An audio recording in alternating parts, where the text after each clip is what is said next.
Hi everybody, welcome to another exciting stream on Bowtie Gaming 14. Xeno X! Welcome on in. Just gonna start every session with the Xeno X chant apparently. Xeno X, Xeno X.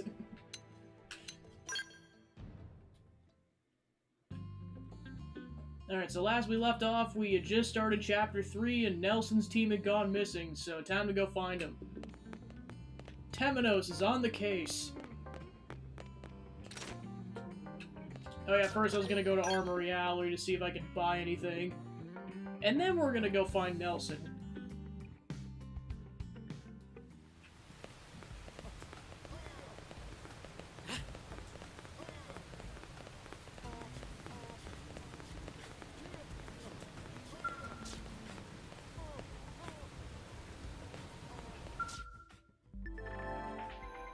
Investing Moranium in an AM's development's one way of interacting. Contributing enough will increase their corporate level, bringing new products to the lineup. Another way of interacting with them is contracting them to upgrade the battle traits on your gear. Doing this requires materials salvaged from enemies. One more way of interacting with them is by contracting them to engineer augments for inserting into empty slots in your gears. This requires materials, precious resources, and moranium. This will be important because, especially late game, there's some bosses that just side quest bosses, I should mention, not the main game bosses, that pretty much almost require some of these augments. Otherwise, they're just so hard. I will point those out when we get to that point. Additionally, if you have augments you're no longer using, you can dismantle them to get back the materials. Ooh. But the moranium will not be refunded. Interact with them by contracting to create powerful gear that's not ordinarily available in the shop. This requires materials, precious resources, and moranium. Required to upgrade battle traits or engineer augments can be set for tracking on the navigation panel. You can do so while browsing the offerings of the AM terminal. Materials set for tracking can be double-checked in the materials panel. Enemies from which the necessary materials may be salvaged will be marked with a tracking icon. Ooh, that'll be nice. Oh, man. Plus some of the rare materials you can get from drops from the online mode, and that's why I recommend the online mode.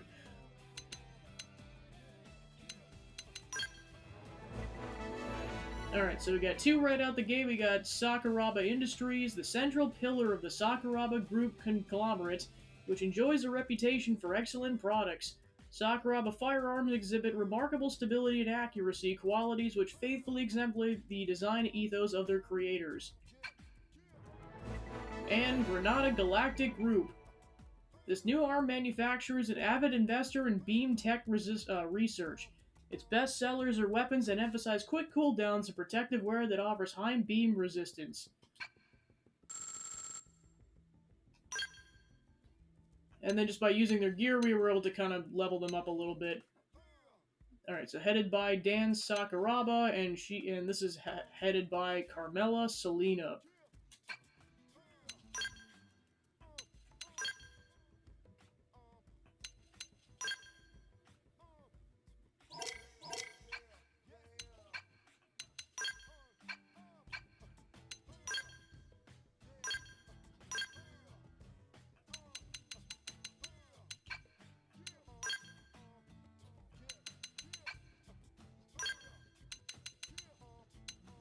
Yeah, trust me, you're gonna want some of these ones especially later.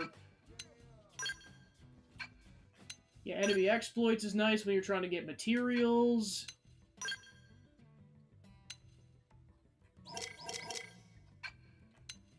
What's overdrive? We'll explain it when that becomes relevant, but let's just say when it comes up, it's going to be very important to know how that works, otherwise you can't do as much damage without a skill. So a lot of people take on super bosses without the skills. It's kind of insane that they can pull that off. Alright, then develop new gear. And understandably, we can't do any of this yet.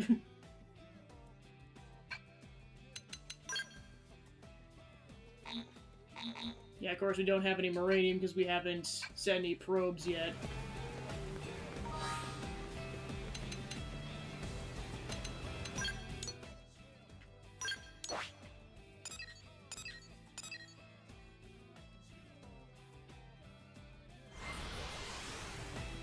Did not mean to do that, whoops. It's gonna be weird to do some of this without the Wii U's touchpad.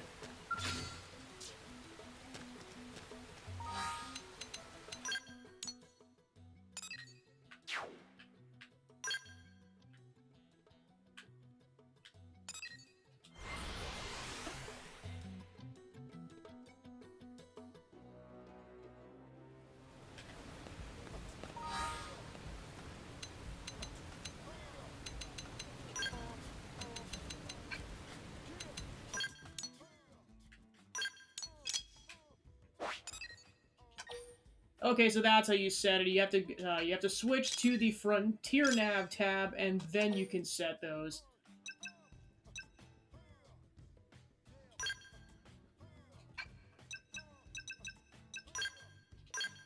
Let's set that so we can... Oh, it costs money now. Interesting. I mean, you have to do it, because that's how you get resources and money with the research probes.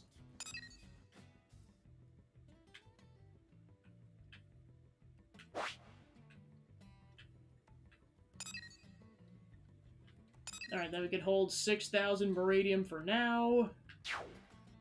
And that'll just collect Meridium every so often. And then eventually, once you get enough slots open up, they'll all connect, and you can set combos, and that'll help you collect more money in Meridium, but I'll explain that once we start to get more slots open.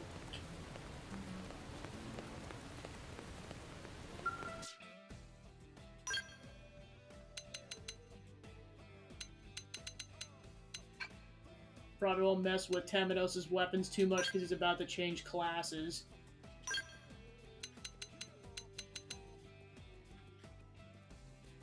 Diving masks and snorkels!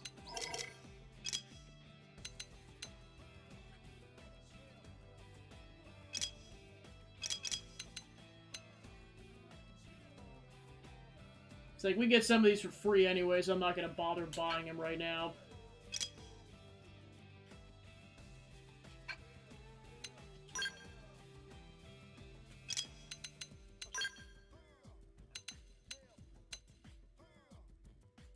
Alright, probably won't buy anything for now, but that'll be available later.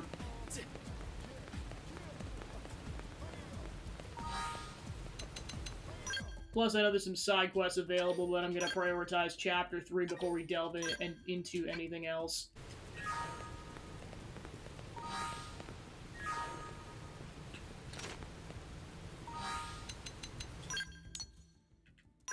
Alright, now let's warp over here.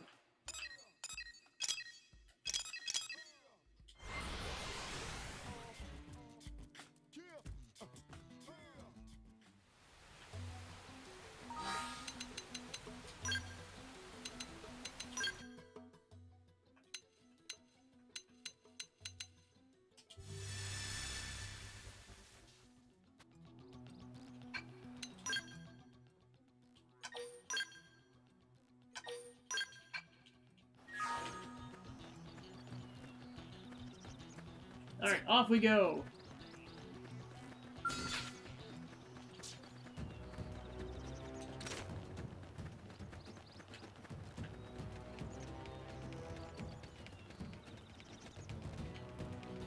Yep, and there's the tough monkey tyrant. Avoid that at all costs if you value your life.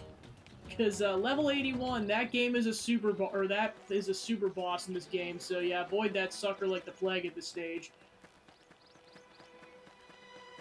Let's make every move count. We should weaken them just to be safe. It's sure to work now. Shadow Strike. Chrome armor. So nice. Move in and do some damage. Put some power into this. Fire. Flame grenade. That's intense in 'em. Move in and keep the rhythm going.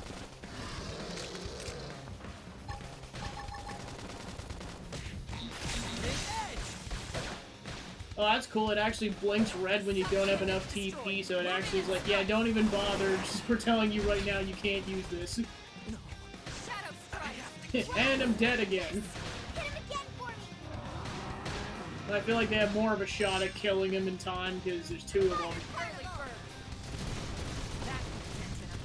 Move in and keep the rhythm going. Come on! Come on! I'm in trouble. Heal me. Haha! I don't know why they even bother. Go team!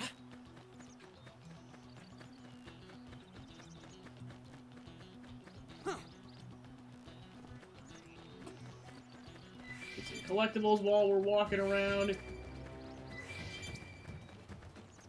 Yeah, I don't know if it's still the case, but one thing I heard on launch is that, eventually characters will have affinity quests. Apparently, Lynn's first one is bugged, so I may try to avoid that for now. I don't know if it's still bugged or not.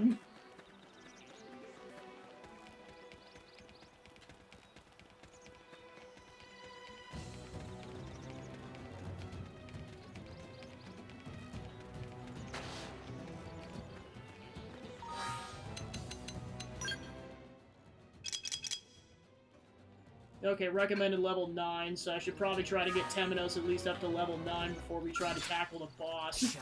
Be ready for anything.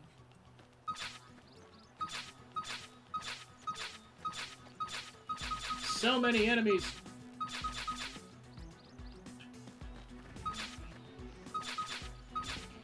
We should weaken them My just soul a bit. hammer! Fire particle! It's sure to work now. Hit him again for me! Flame grenade! What? Side slash. Chrome armor! Slide. Slinger. This is wearing me down. I should heal I up need first. healing. Yeah, and eventually when we get to a certain point, there's a, for endgame level grinding, there's a one particular spot I recommend going to, but you can't do it until, like, Some damage. pretty much the end of the game. Put some power into But yeah, it's basically how I got all my characters up to level 60 in pretty much no time flat. Use melee attacks. Shadow strike. Given it's still there, because who knows if they removed that or not. Hopefully it's still there, because otherwise it's gonna be annoying. Chrome armor! Otherwise it'll just be like, this is where you would have gone in the, at least in the Wii U version. Rest in peace. Touch me up.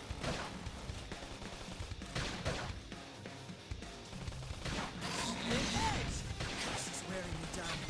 I need healing. Move in and keep the rhythm going. Upper hand. Oh shoot! Slide. Move in and do some damage. Save me! Fire particle! One more hit. Go, Lynn! Come on! Come on, do it! Come on, you're I was like, come on, you're the last hit, dude!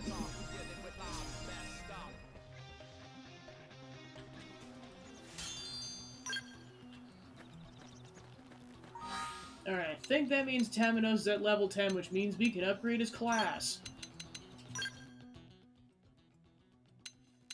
Alright, so you have 3 options right out the gate, and then from there it branches. You start with either Striker, which uses Longest Sword, or the Assault Rifle if you want to keep the Assault Rifle. Enforcer, which keeps the knife and then adds a ray gun as your ranged weapon. And then there's Commando, which is basically, Elma's class. There's a build I like to do when it comes to the Overdrive later that involves the long sword and the dual gun, so I'll probably start with Striker. Classes more advanced than the Drifter can learn skills which provide various effects just by being equipped. Different classes have different skills they can learn. Welcome on in. Attaining rank 10 in any of the final stage classes allows you to master the class's weapons. Mastering the weapons allows you to use those weapons in any associated arts even when using a different class. So that's why I recommend maxing it out, because when you're trying to prioritize other stuff, once you max it out, you can still use the old weapons. Yeah, I definitely took a bit of practice for me to get used to that, but my gosh, I think the only super boss I wasn't able to kill at the end was well, actually, that involves spoiling the game. Well, let's just say the toughest enemy in the game, for those who know, you know. I was able to kill everything else with Overdrive. Yeah, that required a skill. I tried to do without the skill, nope. I got close, but no dice.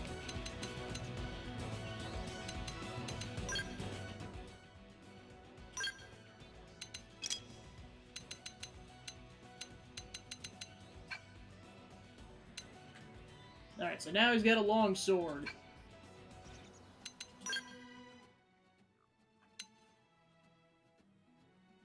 Then he gains Rising Blade. Deals weapon damage and when targeted, boost damage.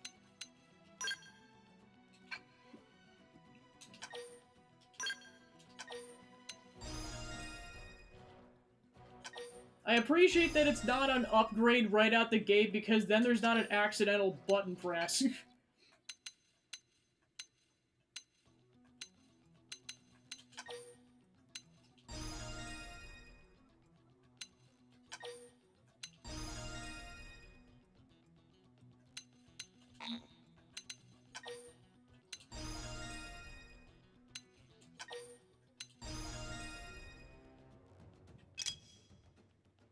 Alright, so she's got 11. Alright, she's got Shadow Runner, boost potential and from behind, boost damage and disables enemy detection.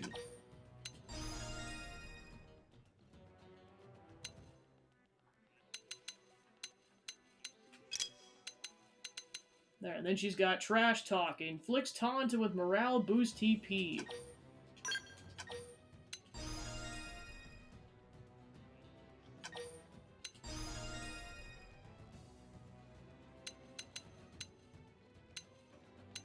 Okay, so it actually does tell you what rank you unlock these in. That's nice.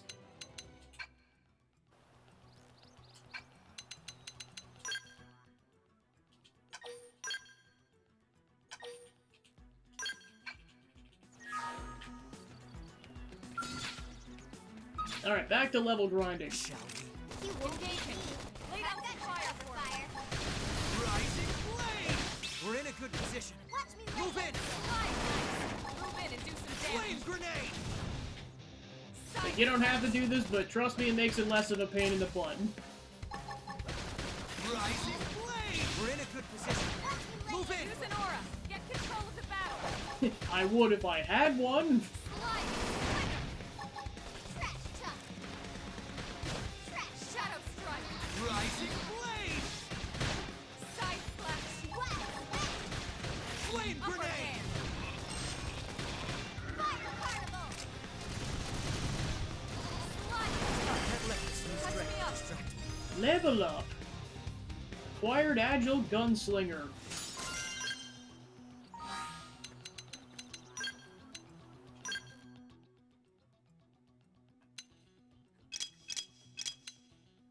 Boosts evasion by 12% when wielding a ranged weapon.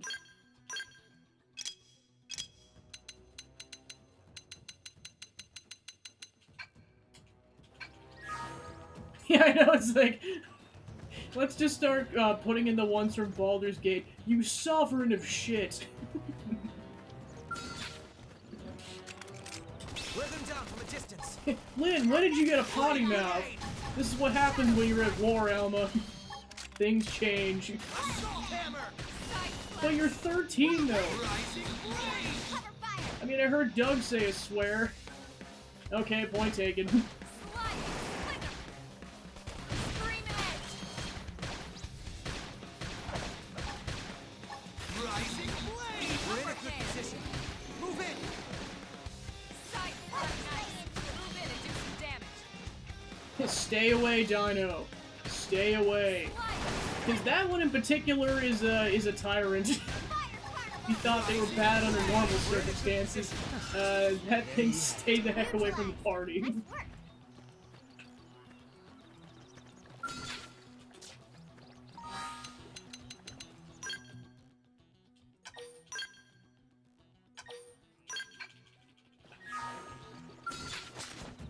Use melee This attack. might be a bad idea, but we'll find out.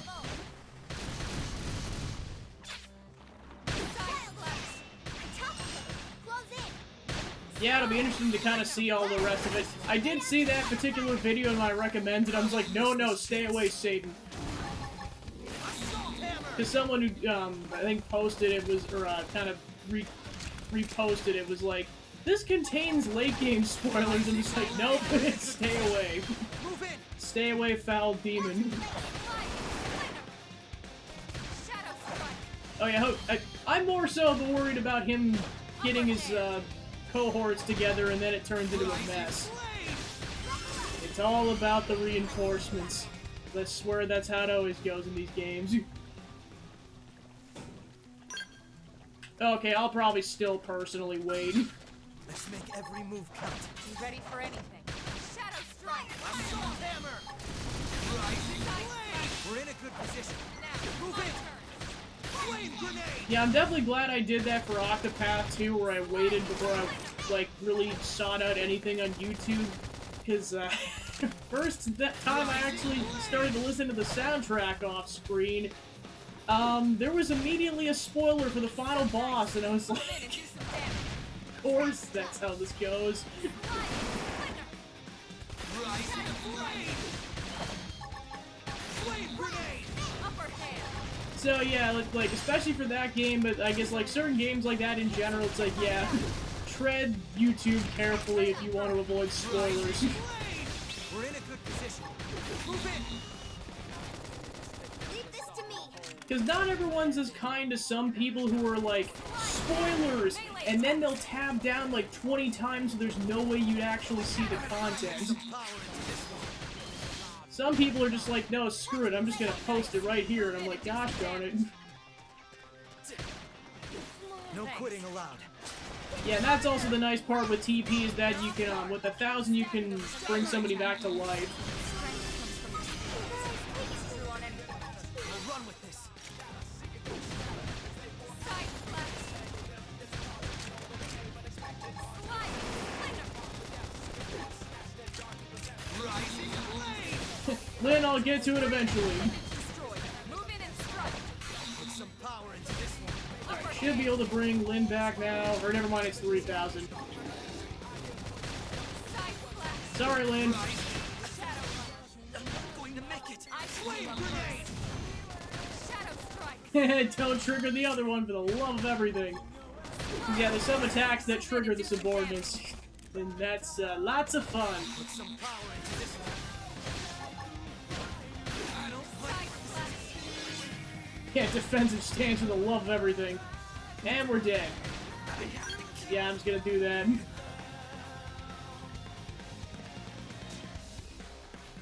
Oh no! Oh jeez. Yeah, it's like sometimes, like, no matter what you do, it's spoilers still come up. I'm like, gosh darn it.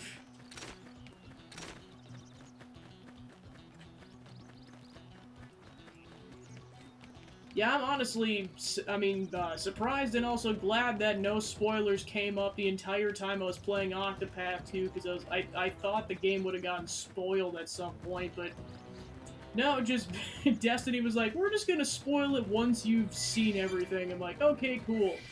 Get away, you stupid monkey. Be gone, Satan.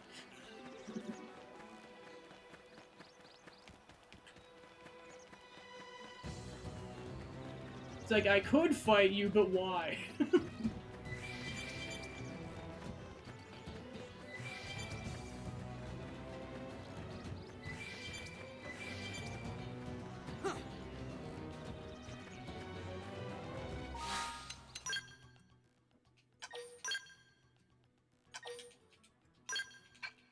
Yeah, once Temino's at level 9, then we'll go to the actual story point, because then we'll be at the recommended level. Lay down some fire for me. I won't miss this chance. Shadow strike. Assault hammer. Down you go. Target Open fire. Nice. Move in and do some Kill damage. the giant chickens! Put some power into this one. Whoa. Early bird. They're pushing me. She's wearing me down. I should need heal up healing. first. Save me, darn it! Rising. We're in a good position. Save the cleric! Move in Because and in do this some damage. timeline, the cleric can't heal people. Side slash appendage destroyed. Move in and strike. Put some power into this one. Good. Now get in there. Now, my turn. Didn't think we'd have so much trouble. I got a workout from all that running. The chicken is dead, and then that's a tyrant. Yeah, let's kill the other ones first. Let's make every move count. They're off guard. Defense Staggering instead. for melee attacks. Staggering. Pew! Down you go. Open Cover, fire. cover fire. Flame grenade. Rising. We're in a good position. Move in.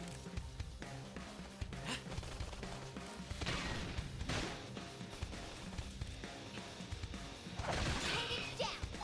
Weaken them and lay in. It's sure to work now. Side slash. Shadow Rising blade. Yeah, that's one of those scenarios where it's like, yeah, you get boosts from that, but then if you're the weaker character, then you start taking all the damage. It's like, is it worth it in some situations? I don't know. We can just topple them with gunfire. I'll take it down. Didn't think we'd have so much trouble. Excellent strategy.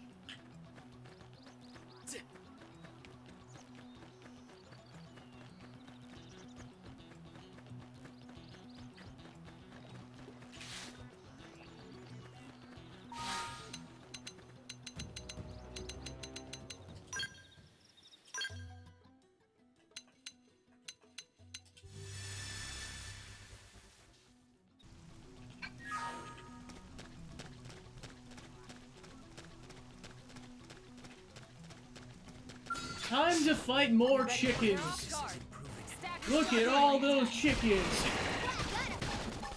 And yes, I made that joke every single time I'd see these enemies for the first time. Every single time. Destroyed. Move in and strike. You all are probably gonna very quickly see how I pass the time playing some parts of this game. Rising blade. We're in a good position. What happens when this is the 7th time you've completed this game. Flame grenade. I want chicken! Alright, coming right up. Cooking Mama's on it in the background. We can just topple them with gunfire. Or I guess canonically Lynn is, but she's currently fighting said chickens. That's gonna take her a bit.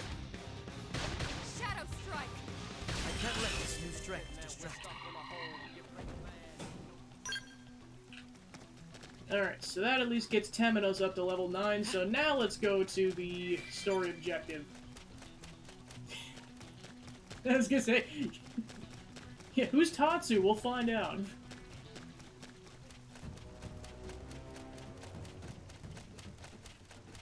What's a Tatsu?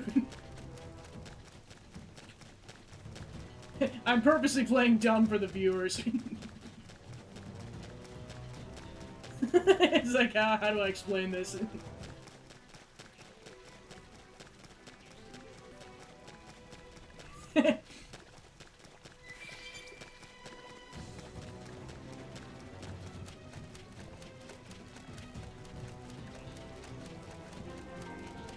South Jan Path Plain.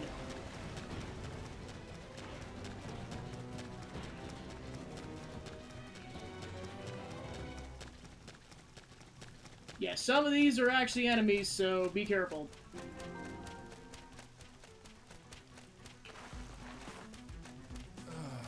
Nelson's team set out to climb the mountain just ahead, but I have no idea what happened to them after that.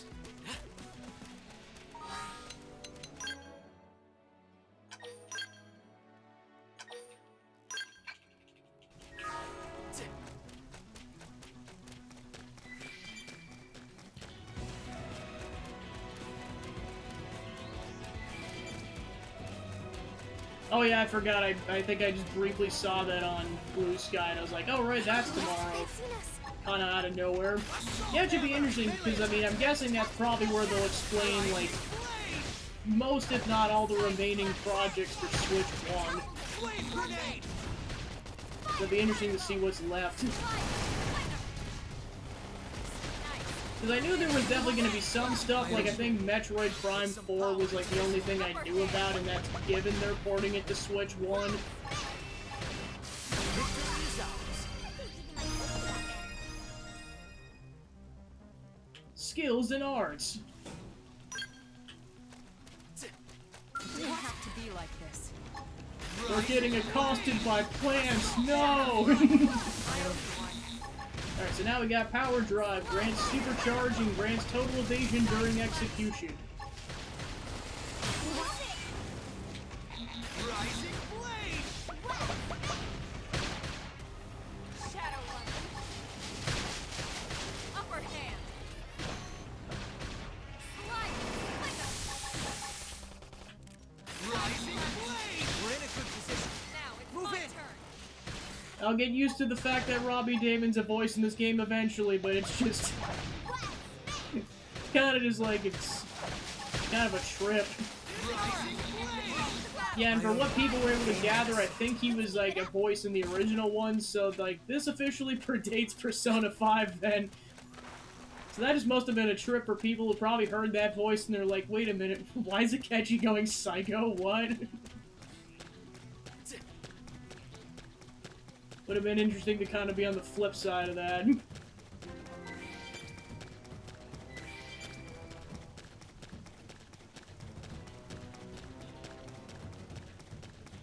Alright, so that'll trigger a cutscene.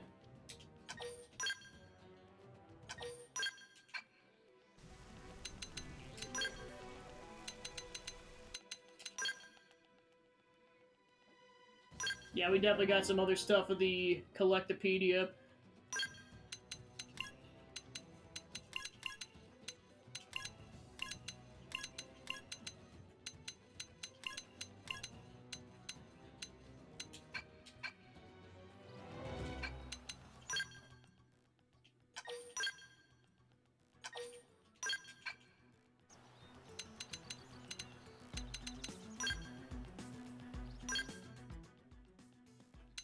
See, now we've got Steel Flesh, which boosts max HP by 10% and boosts melee accuracy by 12% for Unwavering Courage.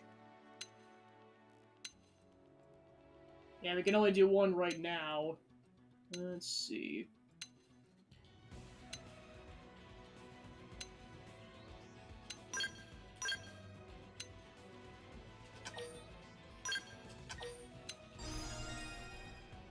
That bumps it up to 15%, and that'll bump it up to 20%. That's as much as I can do for now.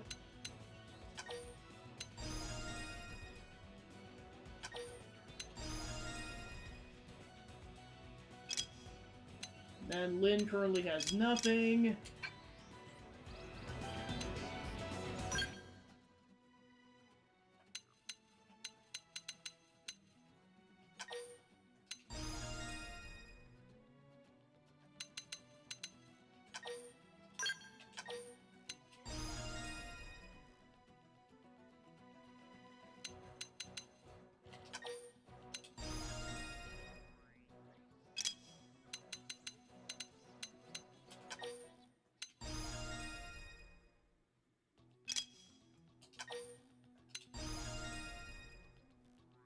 There we got Iron Prison, grants physical resistance up and enables proximity spike damage.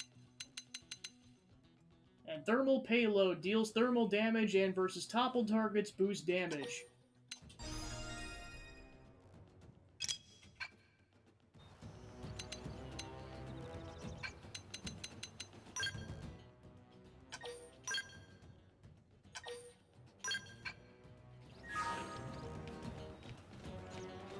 Alright, see what we got here.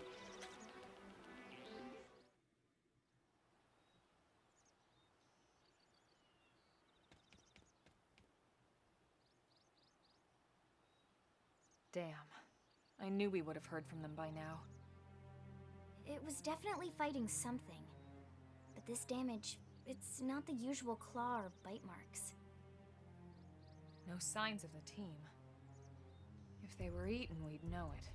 So did they walk away, or were they taken? Suggest searching the area, or suggest heading back to LA. Oh shoot, let's bail. Let's investigate. Right. Either way, they couldn't have gotten very far. Let's keep looking. Hold up, Elma. Check this out. I'm picking up an Earth-based IFF signal coming from that direction. It's Pathfinder. That thing over there, maybe? It doesn't look natural, does it? No, it doesn't. It looks like trouble. And look at this. I'm picking up readings for other life forms too. Multiple signals, moving around inside the structure. Elma, you don't think... Suggests it might be intelligent life forms. Suggests images must have wandered inside. I think you're right. Look at their movements. They're controlled, orderly. They're definitely not wild animals. Now the question is, are they native to Mira? Or are they visitors like us? And if so, from where? You think it's one of the forces that destroyed Earth? Let's not jump to any conclusions. It's a big universe out there. Of course, we shouldn't rule it out either. Should we call this into HQ? Yes, but not from here. If we're picking up their signals, they might be close enough to intercept ours. You there! Drop your weapons! Stay calm. We don't want to provoke them. Earth aliens! Surrender! Now! They know about Earth? You may have been right after all, Lynn. Lower your guard and negotiate. Prepare to attack. What are you doing? It's okay, Lynn. Just stand down. I'm not sure why, but somehow they're able to communicate with us. Meaning? I was gonna say, Alma, stop jinxing We us. need to know if diplomacy is a viable option. Roger that. We come in peace, and we're willing to negotiate. If you have any Earth alien prisoners, we'd ask the conditions for their release. If you don't, we'll leave you in peace. No negotiation. No conditions. We have our orders. All Earth aliens must die. Well then, we've reached an impasse of kicking the crap out of them. Before you start getting into scraps with Xenos, let me tell you about a new combat technique called Quick Cooldown. Sends a jolt of auxiliary energy or aux energy to your weapon, instantly recharging an art on cooldown and letting you use it straight away. It didn't have to be like this. Let them down to the distance. Rising blade. Shadow strike. Rising blade. Oh, interesting. Assault hammer. Yeah, that definitely wasn't part of the OG version. God. Move in. Power dive. Rising blade. Indeed a power dive.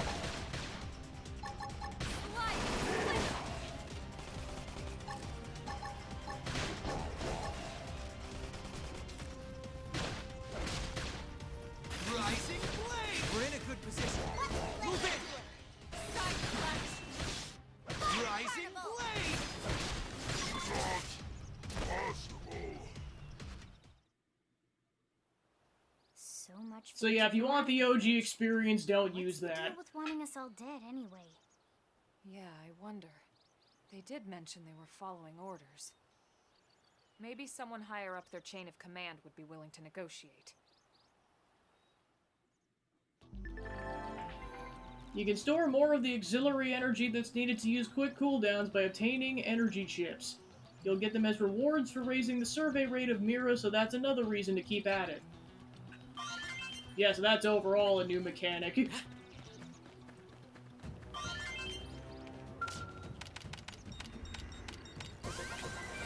Someday I'll stop button mashing. Sorry, it's ingrained in my brain after a decade of doing that. Must button mash.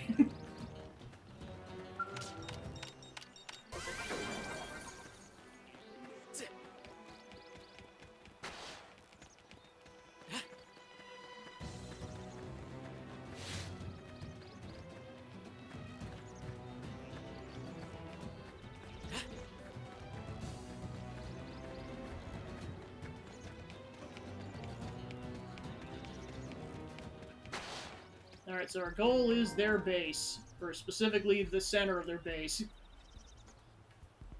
Sea-swept base.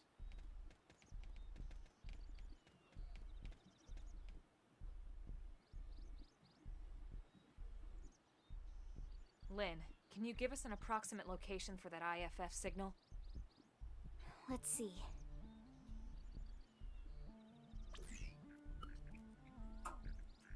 Seems to be originating from that building over there.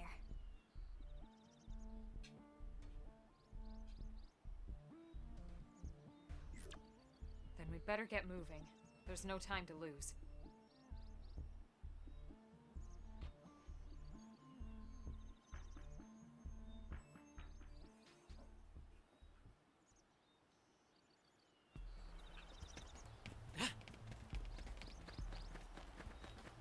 Alright, then while you're here, I recommend getting this probe up and at it so that you can warp back here in the event you have to come back to level grind.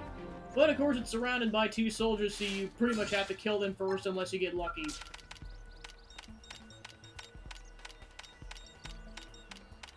Alright, we got lucky, sweet.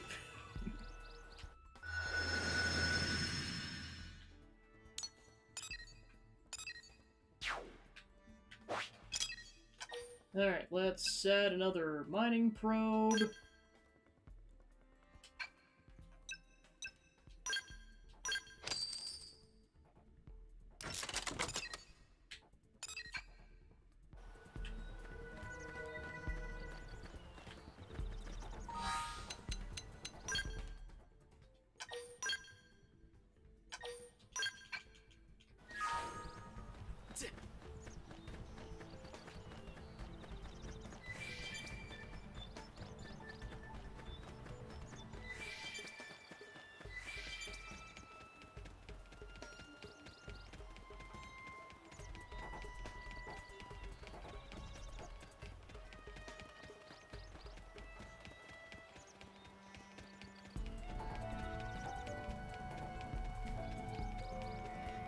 Yeah, avoid that guy like the plague. Actually, several of these enemies, because, yeah, this base is pretty much divided into a couple sections. There's the section we're kind of supposed to go to now, and then there's the section over there where it's like mid-level 40 enemies, so you kind of want to avoid that unless you have a death wish.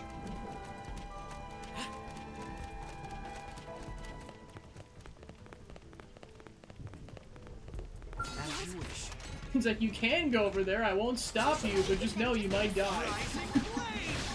It's sure to work now. You have been warned. Assault hammer! Down you go!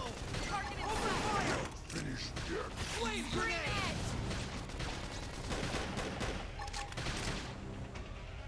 Rising blade! We're in a game and set. Nice work.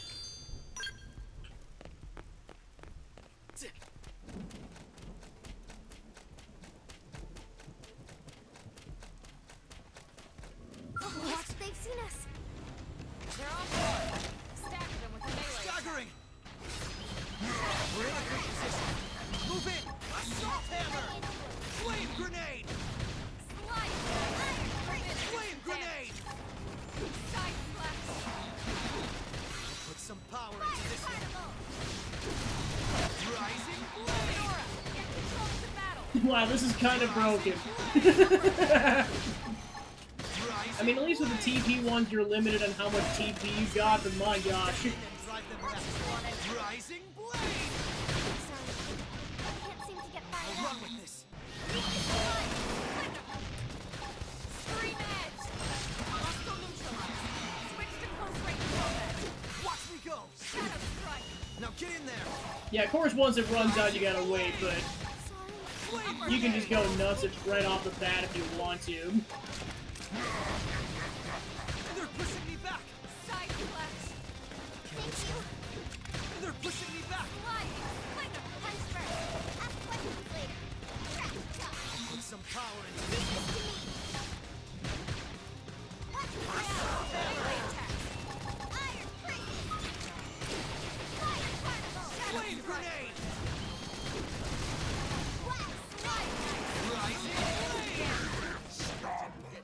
Scream edge! Well, screw you too, buddy. Alright, now we got Tornado Blade. Deals weapon damage with an aura, boost TP. Tornado blade! Rising blade! We're in a good position. Move in! Slide! Gonna do some damage. Flame grenade! Shadow strike! Rising blade!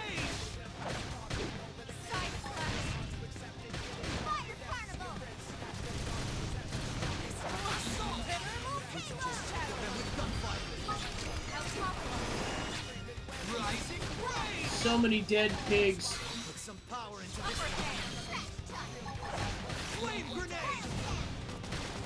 Almost down, but not out. I'll run with this. Shadow strike. Right, game and set. We got it. Let's move. And they're dead.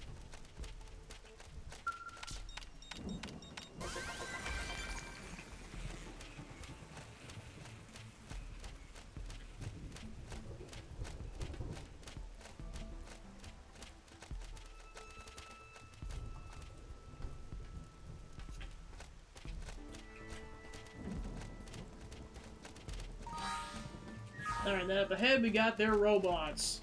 As you wish. Defensive stance. Stab them with a melee attack. Staggering!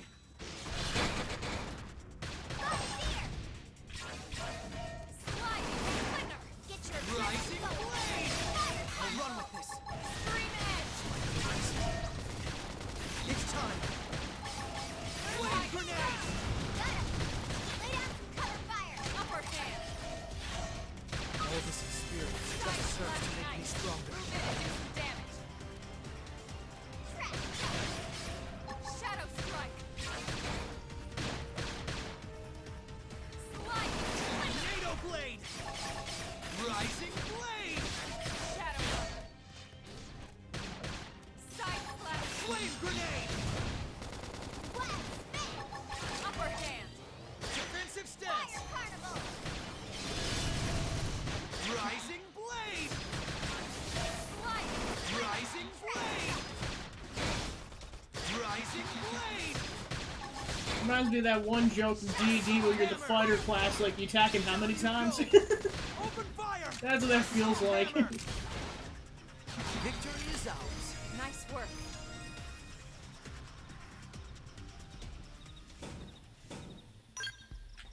Alright, we killed the robots.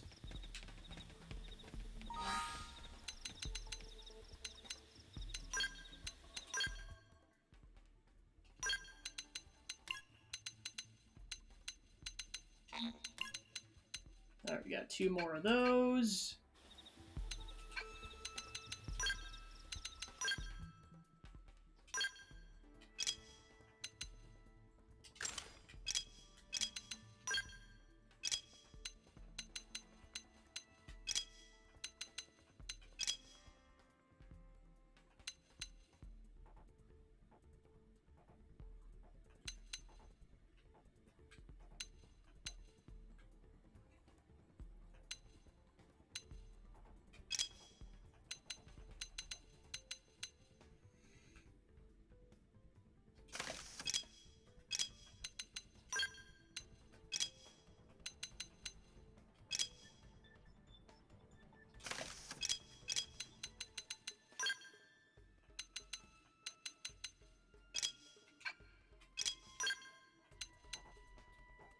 Alright, then she can't use those until level 13, so skipping those for now.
Alright, then she's got Steady Hand, boosts range accuracy by 12%.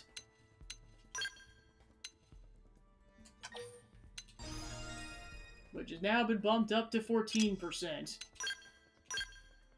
She's got boost max HP now.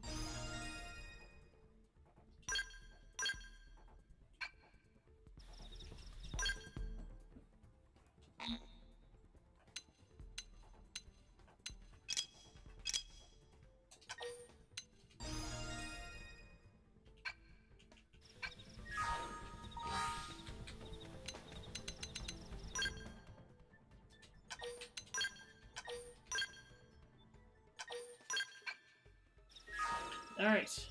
Let's go see what's inside. I was gonna say, it's something I've done before on accident. It's like, oh right, I would like to go get the Skell wreckage. Now we'll go inside.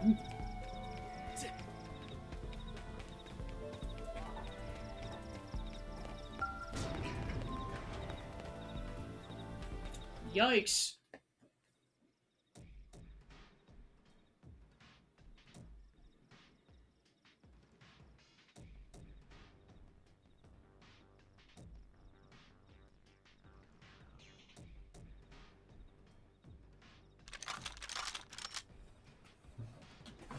Slide whistle of what the heck?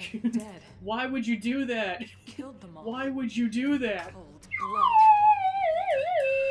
Fortune did This is not war. smile upon them today. Yeah, I'm sure it didn't, you piece of crap. Nelson. You filthy Earth aliens do not belong on this planet. You seem more fluent than the others. Are you in charge? I am called Glennar. I command this squad, Earth alien. Now it is time for you to surrender. Hello, Glennar. I am called Elma, and I command this squad. If this planet is your home, we apologize for intruding. We crash-landed here after our ship was damaged in an attack by unknown adversaries. We were hoping we could negotiate a peaceful settlement in exchange for our friends, but... Peaceful settlement. Your words are wasted on us. All we can promise Earth aliens is a swift death. Elma. Right. We tried. Looks like survival of the fittest it is. Fine then. Seeing as you know we come from Earth, I'm guessing there's a good chance we might have a score to settle with you anyway.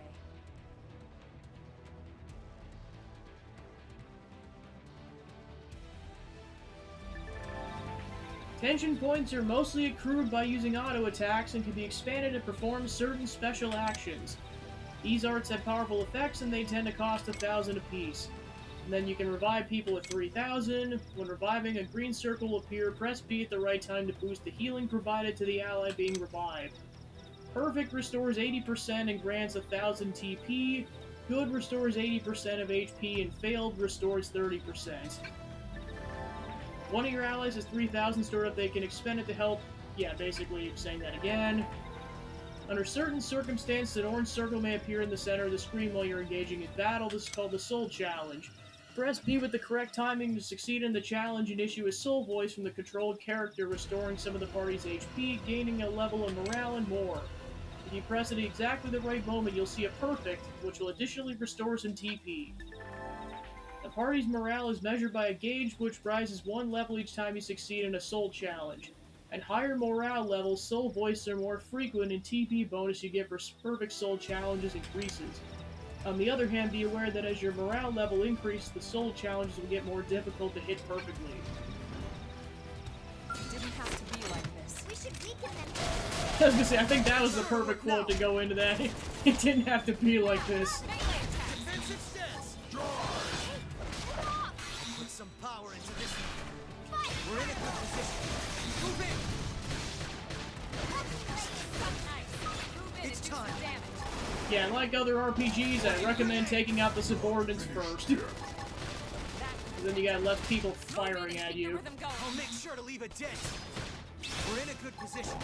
Move in! Power dive! Shadow strike! Sorry. I can't seem to get My fired up. adrenaline's rising. Tornado blade! Step in and fight them back. Rising blade! Side flash. Flame grenade! Not possible. Alright, on to Glennar. To battle. Rising blade! My cooking got better. And they're dead.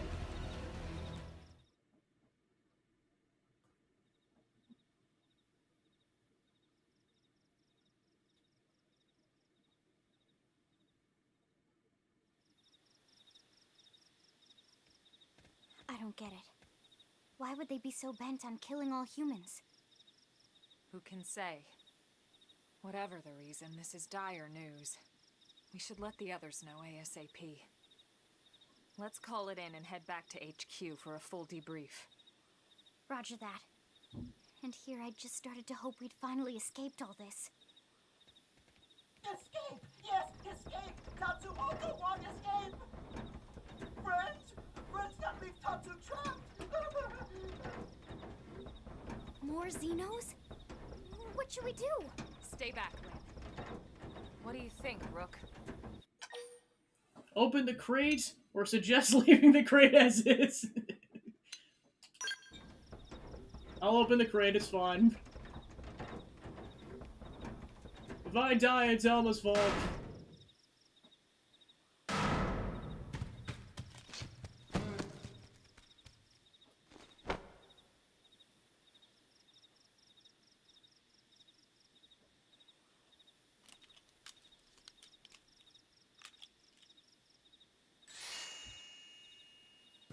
Finally!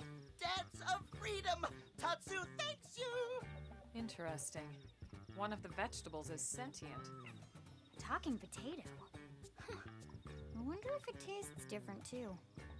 I know what we're having for dinner tonight. You don't know it yet, new guy, but I'm a pretty mean cook. You are mean and cruel. Tatsu definitely not potato. Tatsu explained this to dumb and smelly Prone when they take Tatsu, but Prone not listen. Prone never listen. On Nopon rude day, Prone first set sticky feet on Mira. Especially Tatsu. Tatsu witnessed Prone abuse firsthand. At this rate, entire Nopon race in danger. Yes, Nopon are endangered species. So really, friends have social responsibility to protect Tatsu from danger. Uh-huh. What do you think, Elma? Bake or fry? Wait a minute. The beings who captured you, big brutes in armor, little pointy ears? Yes, Prone! And they're a more recent arrival here, is that right? They're not native to this planet? Not native, recent. If friends want more details, friends must promise to protect Tatsu. Only then will Tatsu talk. Right. Elma, you hold him. I'll peel. Tatsu will talk! Tatsu will talk! Friends not get Nopon sense of humor is all. So if I understand correctly, this is your homeworld. The Nopon people are native to Mira. And then just recently, the Prone show up and quickly hunt you to the edge of extinction. Is that right? Not just Prone. Prone and their nasty, evil buddies. Lots and lots of them. Their buddies? You mean other alien races? Other hungry alien races. They all gang up on Nopon. They do horrible, terrible things to Nopon. Someday, Tatsu will turn tables and eat them for a change. Show Tatsu you mean him no harm, or stare hungrily at Tatsu. Tatsu has seen those eyes before. Hungry eyes, like Prone eyes. Tatsu is here to serve, not be served. Yeah, seriously. What kind of barbarian would want to eat this little guy just like that? We should take care of him. Wash him clean, season him. That's right, that's right. This is exactly what Tatsu is saying. Take Tatsu to your village. Wash and clean Tatsu. Season Tatsu. Wait. What do you think? Take him with us? He seems harmless enough. And he'd be a good source of I information. mean, if we're going on off of Mira this, and the probably Prone. potatoes. All right. We can debrief him when we report to Commander Vandal. As long as he passes the quarantine. Just don't tell this we can bring to- him back to New LA. To Xeno 2's Tora, don't tell that to Riku and Manana, and don't tell that to Ricky and his family. All clear. Then Tatsu can join friends? Dance of joy. New friends are friendliest friends ever. Also Kino and Nene. I know. Tatsu has special thank you gifts for friends for saving Tatsu's life. Tatsu will lend it to friends for free. Lend? It's not a gift if you don't give it. Give it away? For always? For free? This would be insulting to friends and to Tatsu. No Nopon merchant worth his salt and pepper could do such a thing. Tatsu is grateful, but Tatsu not insane.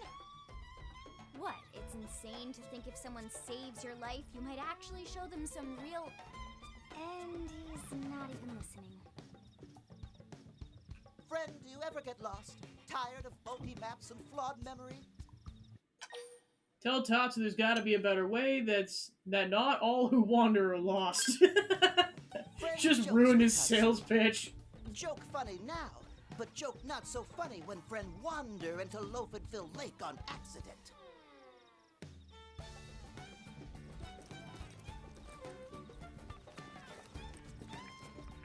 Breeze. Hunting follow ball!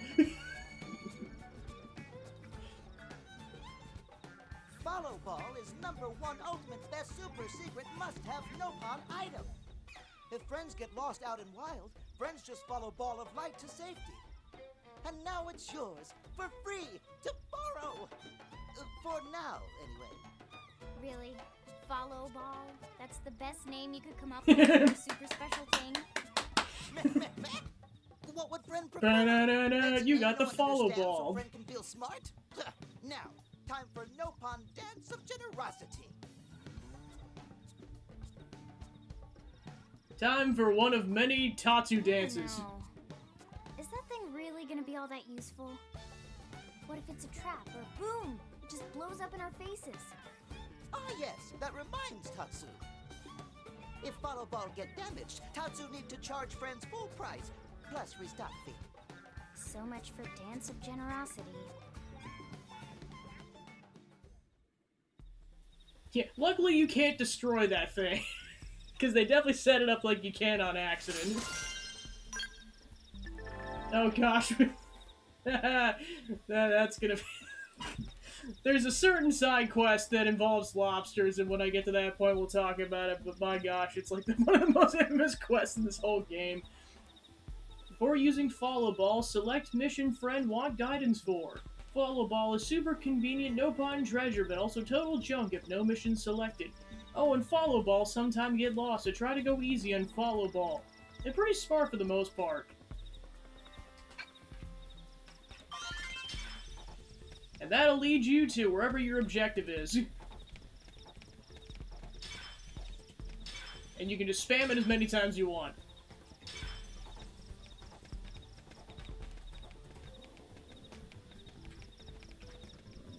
Alright, then before we leave, let's go over to that tower and go grab that piece of equipment. Watch, they've seen us! Rising Blade! Assault Hammer! Flame Grenade! We're in a good position. Move in! Tornado Blade! Fire Carnival! Rising Blade! Power Dive! Side Flash! Rising Blade! We're in a good position. Move in! Turn! Rising Blade! Rising Blade! Strike! Not finished yet. Rising Blade! Upper hand! Rising Blade! Blade!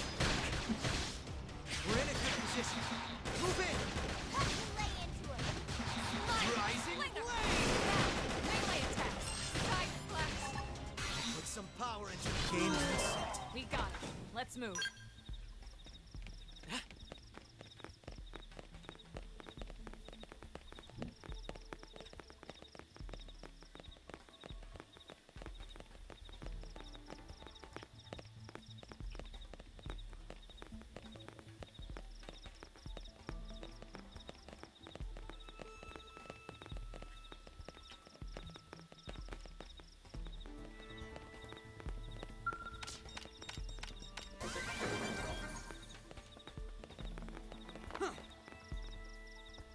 Yep, absolutely no fall damage. It's great.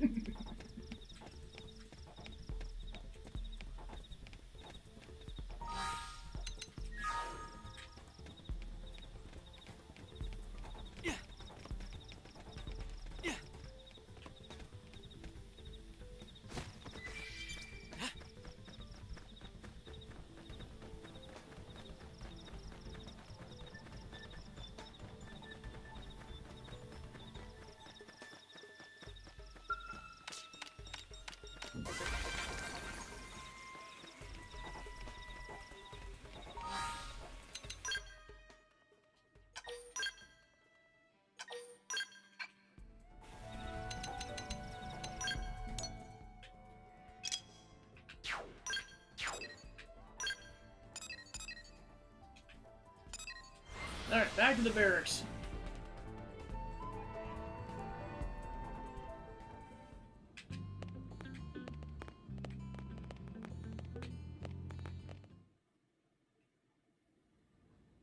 Damn, losing Nelson's team is a real blow. But the fact we're not the only visitors on this rock is even worse. They made it clear they want all humans dead. For all we know, they may be related to the forces that destroyed Earth and followed us here. Wonderful. I'll report this to Secretary Nagi. See if we can't bolster our defenses. Just one last thing. What the bloody hell is this dancing turnip doing here? He's actually a potato. Tatsu not turnip or potato, for last time, Tatsu is not food. Now, on behalf of Planet Mira, Tatsu welcome all Earth people and offer a friendly treaty of friendship. Yeah, right. Anyway, we were thinking he could be a good source of general intel about the planet. Exactly how useful that'll be remains to be seen. Oh, don't you worry about a thing. Friend's totally safe now that Tatsu is in town. Tater Tatsu. Oh my gosh, how have I never seen that joke before? Pathetic Lindley with her thin, bony wings. 10 years and I've never seen that joke. Look who's talking. And who said it? And that's stuck in my head. You can stay here, you greedy, annoying little cabbage. I'm sure there's a salad here that could use you. Tatsu, stay here? Friends would leave Tatsu behind? It's for the best. You said yourself your people are endangered, and the Xenos that captured you might still be out there. You'll be safest here in the city. Agreed. Tatsu not agreed? Friends will want Tatsu along. Friends need Tatsu along. How so? What? Well, that, of course. This planet have many helpful Nopon that Tatsu can talk to. Other Nopon can share information for friends. That might be useful. That right. Most Nopon not like Tatsu. Nopon can be shy. Nopon can be difficult. Most Nopon never trust friends or even talk to friends. But Tatsu? Nopon love Tatsu. Tatsu use smooth talk and winning personality to get friends good info. The tater tot has a point. Uh-huh. More like an ulterior motive, if you ask me. Tatsu perish the thought. Tatsu intentions are pure, Linley. Pure as snow. Linley intimidated by Tatsu's strength and smarts, but do not worry, Tatsu is true friend. Strength and smarts, huh? That's really not what I'm worried about here. All right, then it's settled. Small Fry here will accompany you three out in the field. After all, we can use all the info we can get. Seriously? We have to babysit this thing? You're the ones who picked him up. Besides, would you really want to leave him with another team?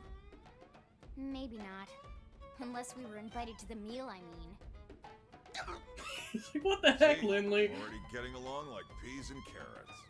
He can be your charge, Lynn. Oh, come on, Commander! That's not funny! I've got my hands full out there!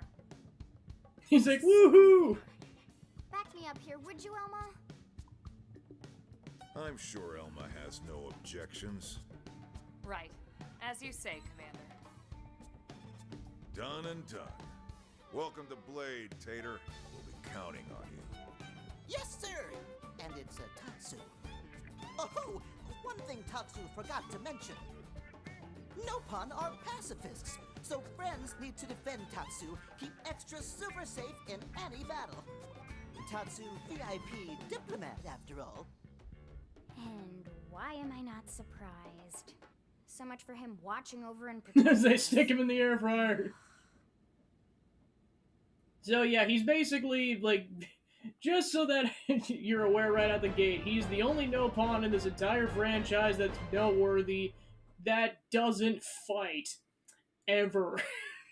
He is purely a companion character.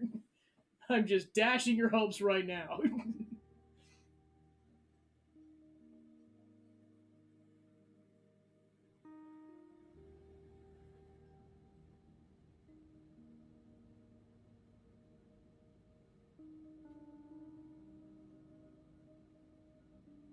So, Rook, feel like you're starting to get the hang of things? Yeah, with that exception. Show confidence or show hesitation? Yeah, it's going good. Of course you are. You've taken to it like a fish to water, just like Elma and the commander said you would. Just the same, let's review the key points, and I can fill in some extra details. Blade's top priority right now is to secure missing pieces of the Lifehold. You remember that much. Countless people are frozen in the Lifehold. It's the key to restoring humanity. Up until we ran into the Prone, our biggest concern was that wild indigents would stumble on the Lifehold and damage it somehow. But now there's a more pressing threat, intelligent alien races who are intentionally trying to destroy us.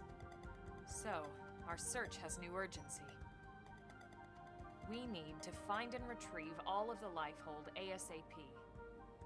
And the best way to do that is by expanding the reach of Frontier Nav.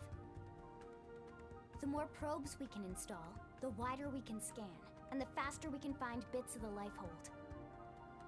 So our primary focus going forward should be to travel around Mira installing data probes. As many as we can, as fast as we can. I can't stress enough how important this is. You still with me?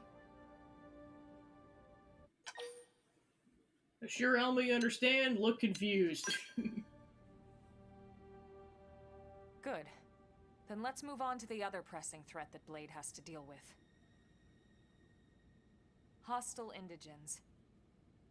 There's no real delicate way to put this. Yeah, I know, just like... It's like, yeah, let's stop a moment in time. The threat must be eliminated. The Lifehold is our future, but we can't ignore the present.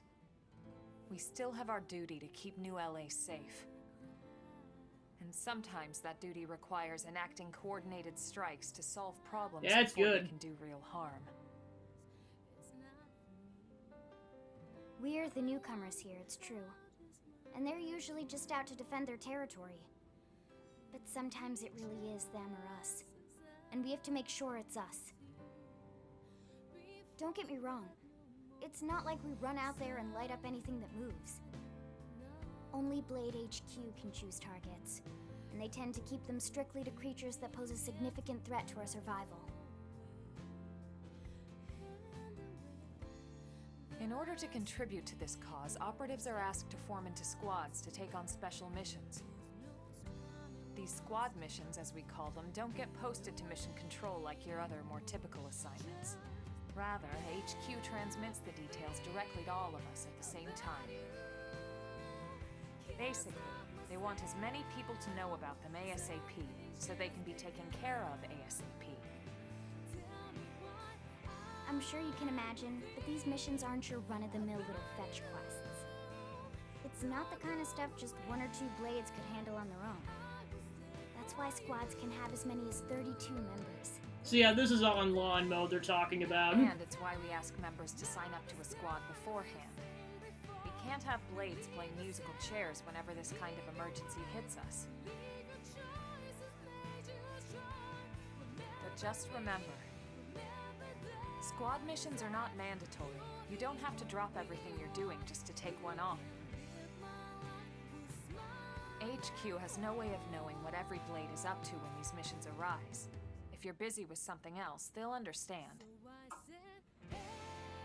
They need to trust our collective judgment with these things, and, well, so far so good.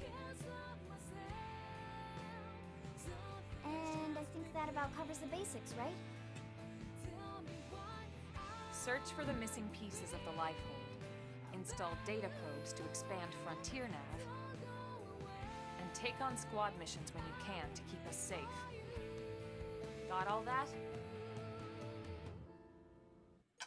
Yep. Good. We're counting on you. And briefing adjourned. Thank God.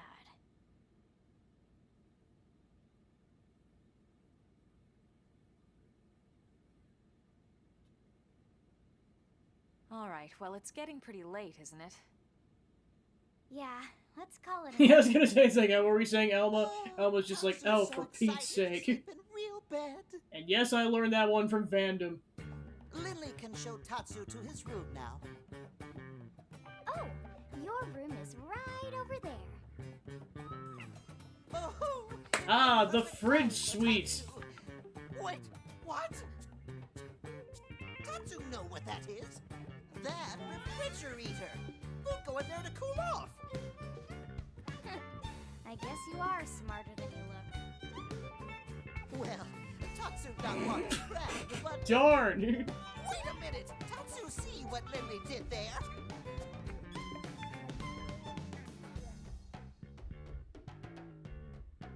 Tamino's just like, wow, and I thought Particio and Throne did some weird stuff.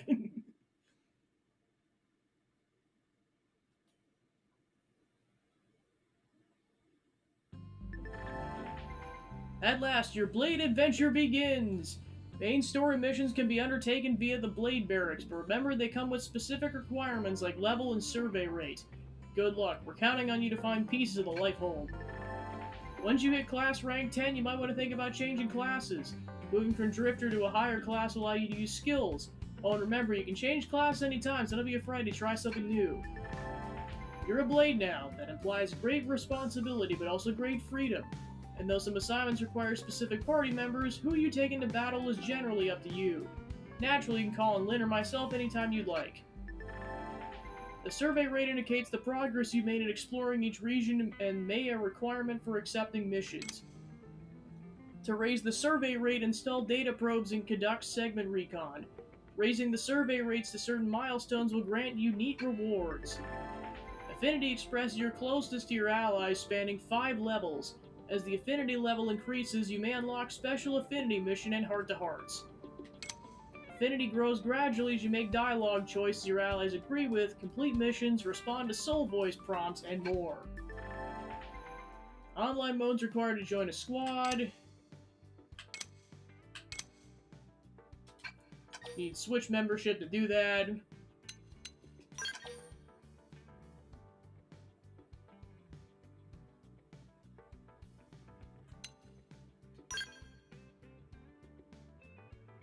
Connecting to the internet.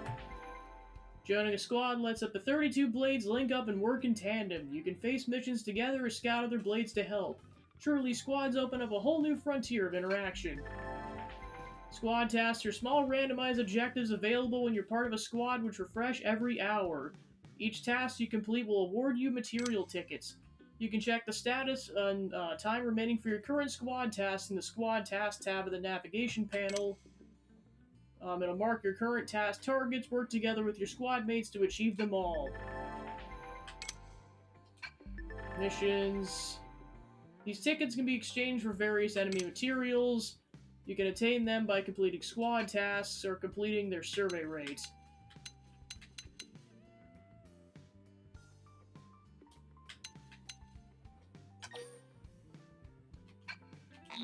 Oh yeah, I was gonna say, for me, that was my bread and butter in getting some of the late game weapons and augments and skell pieces.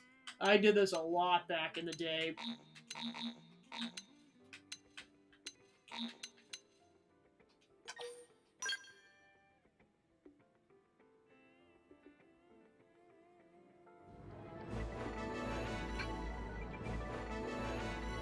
Alright, and then it's just saying Elma and Lynn are available as party members right out the gate, and then you can also use Irina and Gwyn. And Doug.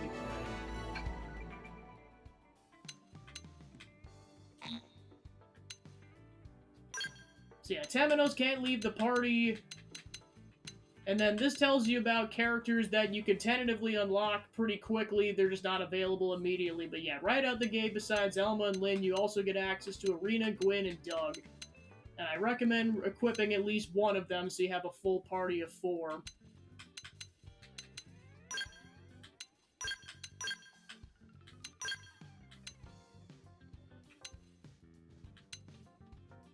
Alright, probably right out the gate, we'll put Doug in the party. Welcome on in. Just wrapped up Chapter 3, and now we're really off to the races.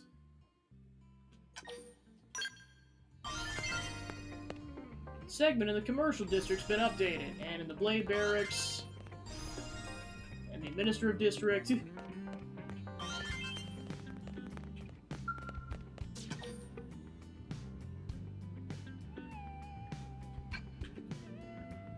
Alright, so yeah, there's Lynn's first Affinity mission, and here's Elma, but then these guys can't be in the party. So that's where I recommend getting one of the other party members that aren't the as plot-relevant characters. Yeah, from here on out, there's lots to do right out the gate. Like, lots you can do. Like, it really opens up once you finish Chapter 3.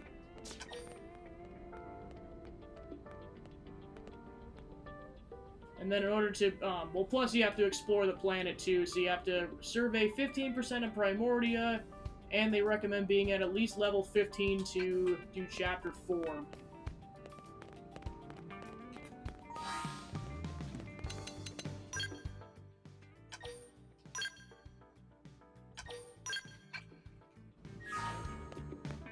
Alright, let's go explore Mira.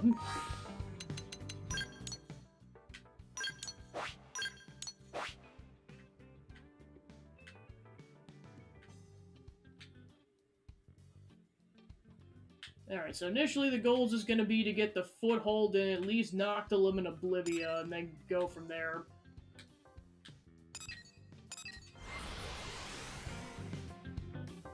And I'll also install a crap ton of data probes.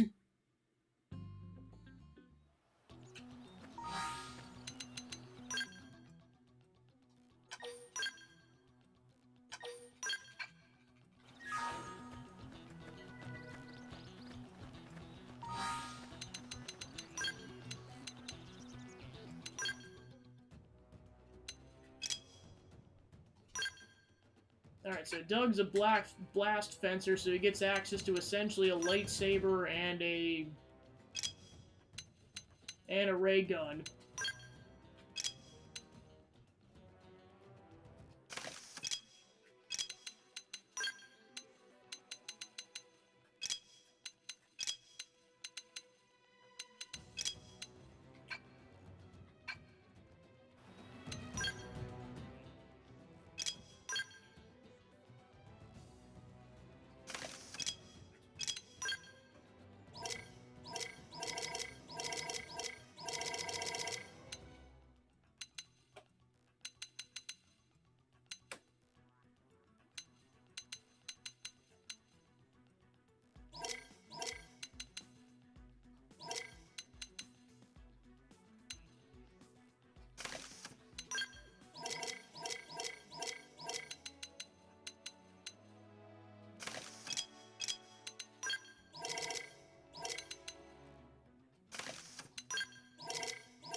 Alright, off we go!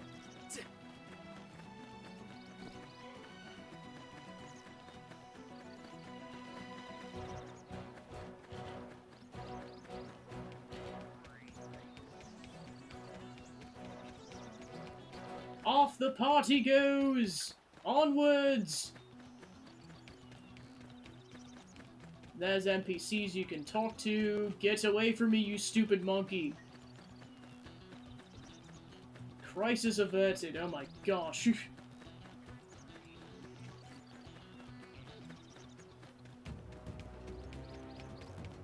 Doug can really handle that thing, jeez. He's just going to town with the giant gun.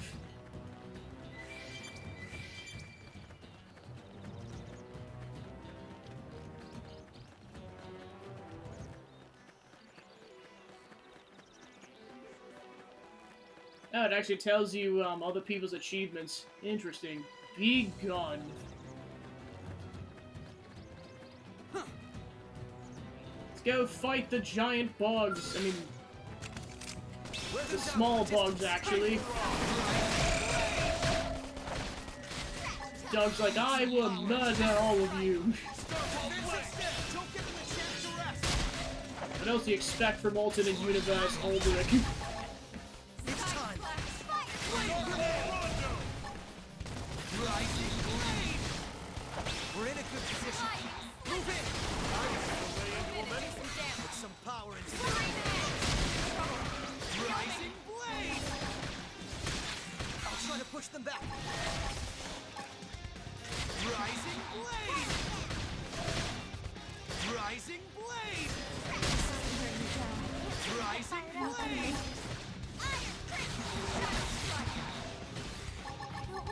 Starfall blade. I have to stay in this. Help me! Put some power into this. Take a moment to recover. Alright, one bug down. Yeah. Thank you. You're on top of this now. Live, darn it! Put some power into this. Starfall blade. Down you go. Open fire. It's my special. Flame grenade. This is wearing me down. I need healing. Right. Starfall And in blade. terms of TP accumulation, I recommend going back and forth between the weapons as often as possible, because then you accumulate it a little bit faster. Rising blade. Starfall blade. I don't break. Now's your chance to weaken. It's sure to work now. I don't like. Sometimes you have to be reckless. Close in. We're in a good position. Move in. Come on, Lynn and Doug! Stay focused. Take a moment to recover. I need to patch myself up. Starfall Rondo. Starfall Rondo of blood. Wasn't expecting that crossover.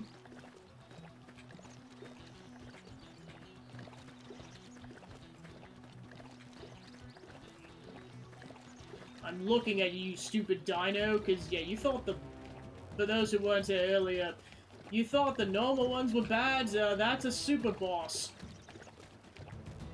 Well, might as well be. Avoid that sucker like the plague if you value your life.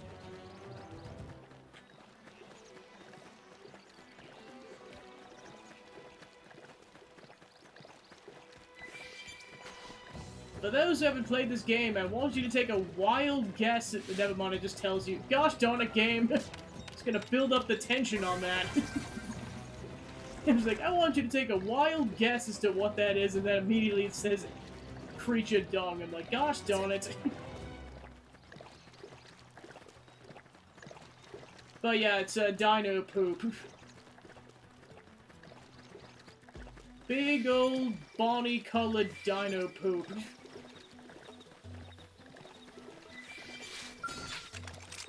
Wear them down from a distance. I've got your cover fire. Assault hammer. Starfall Yee! I need healing. Furious Blast. Deals weapon damage and boosts damage in melee combos. But I need it. Furious blast. Starfall rising blade.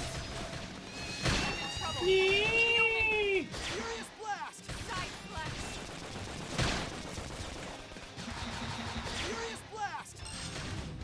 I have to stay in this. Help me! Yeah, that's basically what happens when you give Temenos a gun and now he won't stop. Rising. Sometimes you have to be reckless. Close in. Range and let's clean the heat. Try to do that. Flame grenade. Rising blade. Yee! But I need it. But not out. Furious blast. Starfall blade. I don't like where this is going. Hit harder. I have to Yeah, let's just respawn. Yee!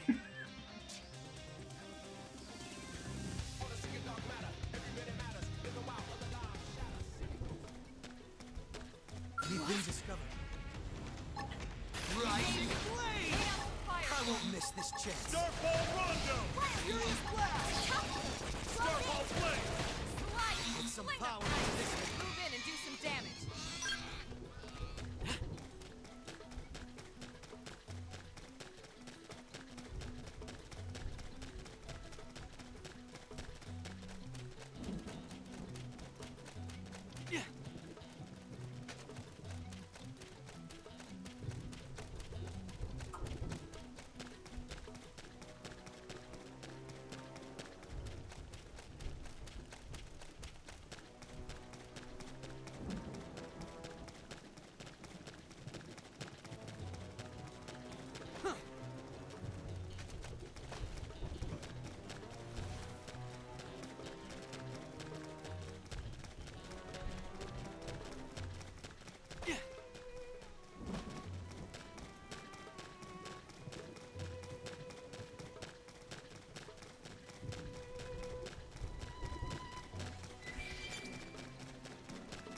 A sonar lemon. Looking at you, Zachman. You can't escape the lemons.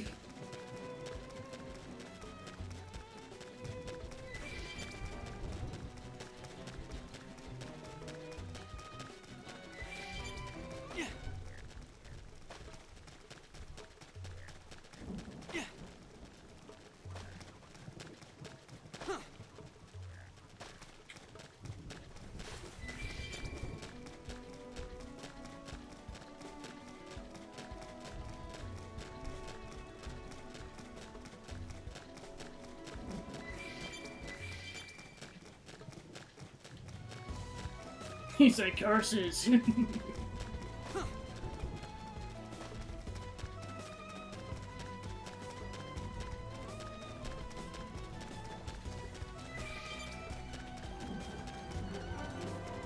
FN Site 117.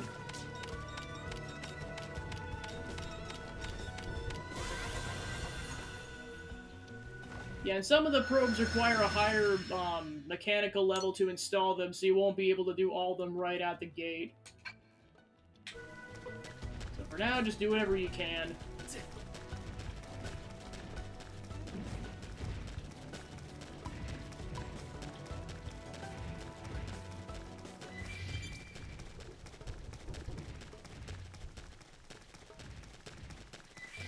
Up, I see someone made a Mithra equivalent.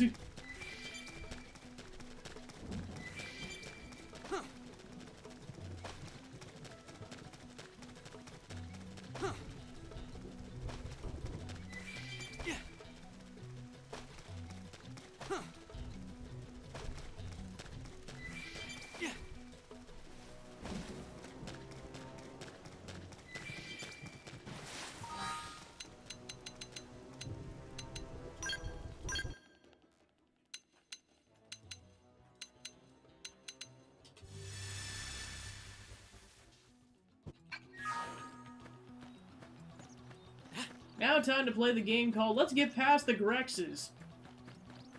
Strength comes from experience. North Jan Path Plain. This must be good. Wear them down from a distance. It's my special. Shadow Strike. Furious blast! Starfall Rondo! Starfall Flame! I see a chance to do some damage. Attack range and let's clean up! Flame grenade! Slide. That's an intense enemy. Move in and keep the rhythm going. I'll make sure to leave a dent. Trash talk.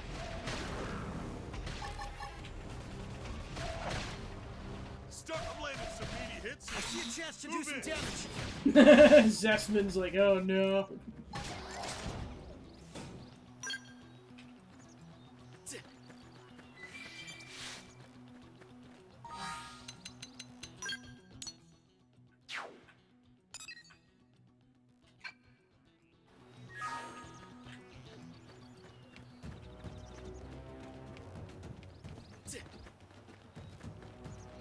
He's like, not the lemons.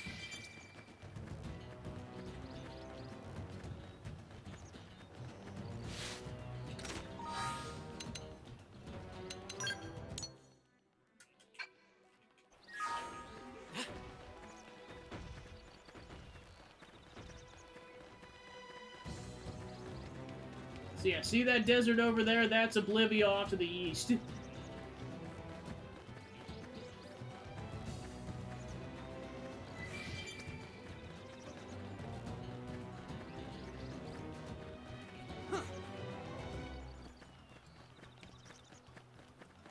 Yes, I can't believe that, my gosh.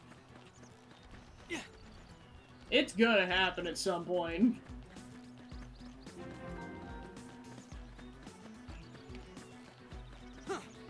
Time to watch out for the more dangerous chickens.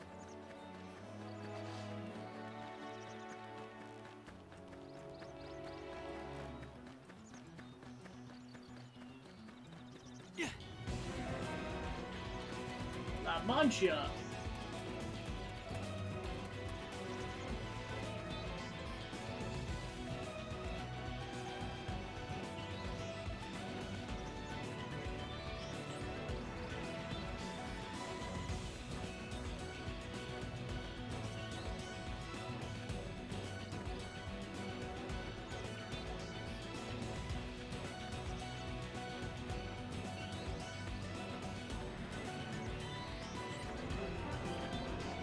FN Site 121.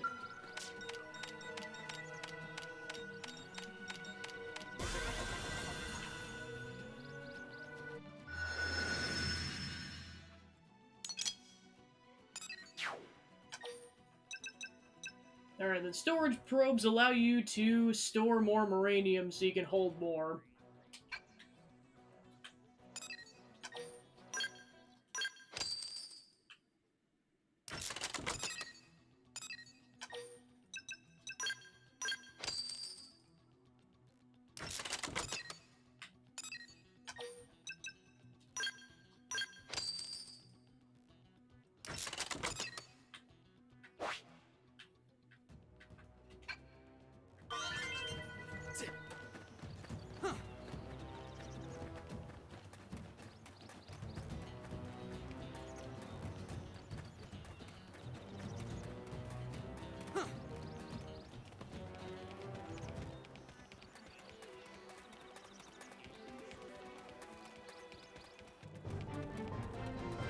Region discovered. Oblivia.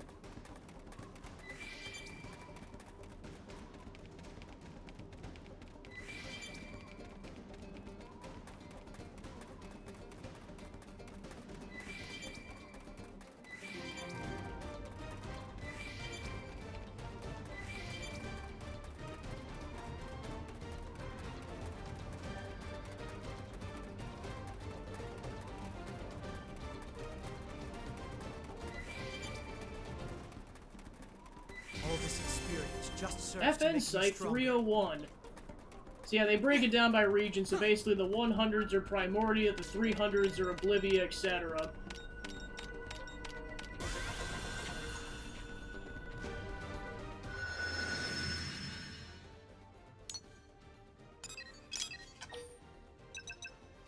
Alright, let's put another research probe in, and then because those are linked, that should offer a bonus.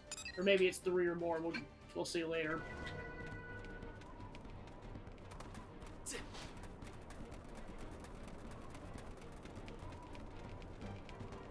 Yeah, of course, right at the gate there's a tyrant. There's a large sewage sow that naps right in the middle of the road near here. I don't think you want to mess around with her if you can avoid it, so don't wake mommy, okay?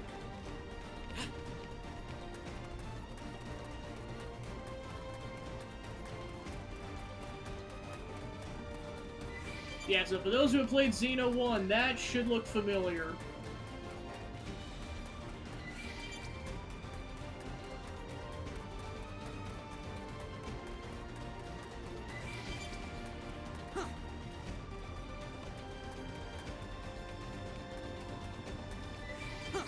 Yeah, watch out for the giant thing. You don't want to get near it at this phase of the game. Again, unless you're a masochist.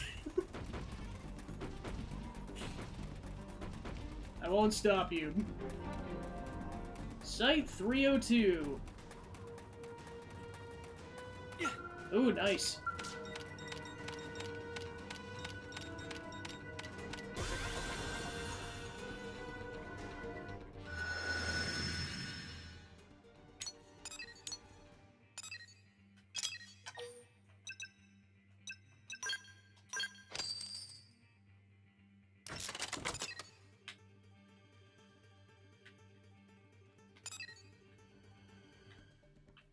So that should get us a good foothold into Oblivia. So now let's go the other direction and go to Noctilum off to the west.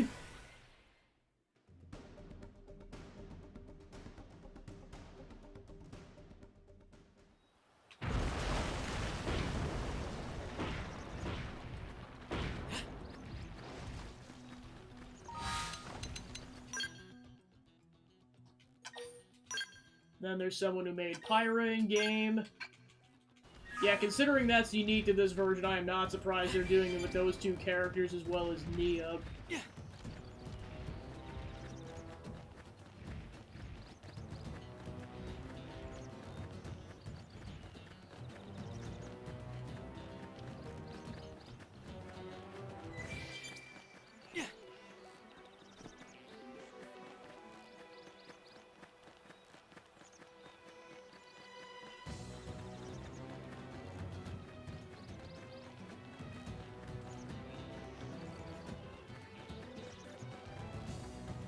My little brother went to the Silent Mire and barely escaped alive. He said there's no sun and it's crawling with Seculas even during the day.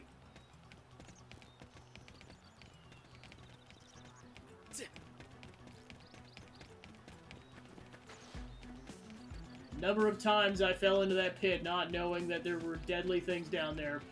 It's like, we're not making that mistake today.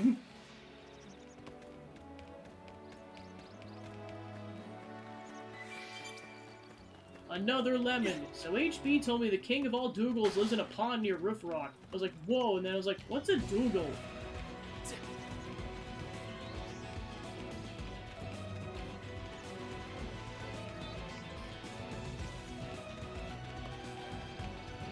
No fall damage! Yeah, that reason alone is, I think, why it skyrocketed as, like, probably my more preferred Xenoblade game. It's like, yeah, you can just explore, there's no fall damage, it's awesome. You see that cliff, you can just jump off it and there's no repercussions apart from you might run into a super boss. That's about it.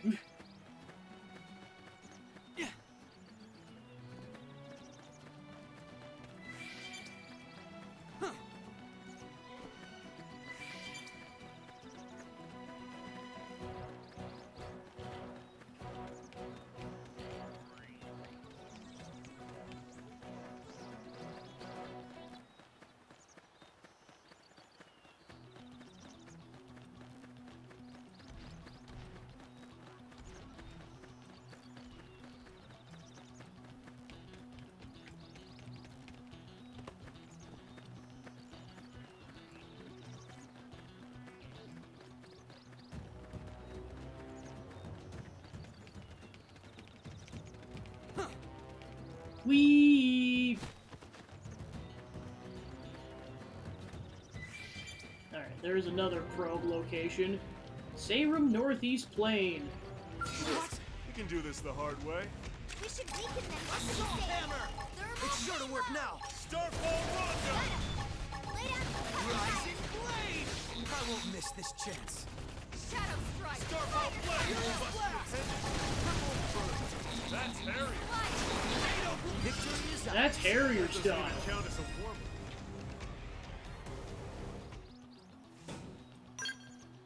With each battle, I grow stronger yet. I wreak havoc upon thee!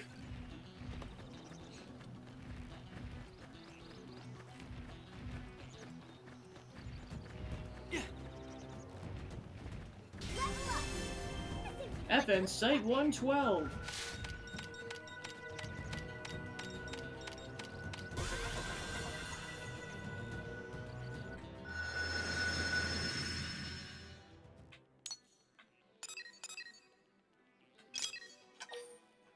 Alright, let's put on the remaining mining probe, and that's all the probes we got for now.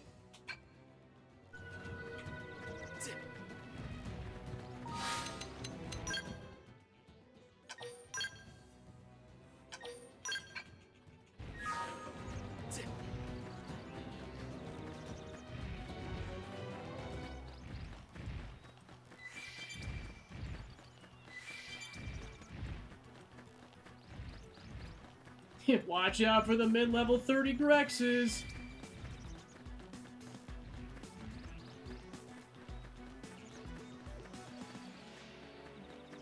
Some debris from the white whale fell over at Sayrum Lake and hasn't been recovered yet. Sounds like it's a pretty tough job. Talon Rock's second terrain. Then we got evil spiders. Giving him the evil eye.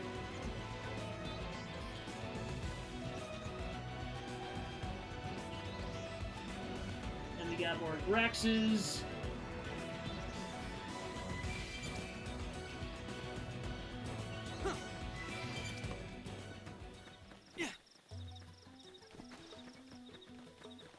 And then, scary-looking bugs.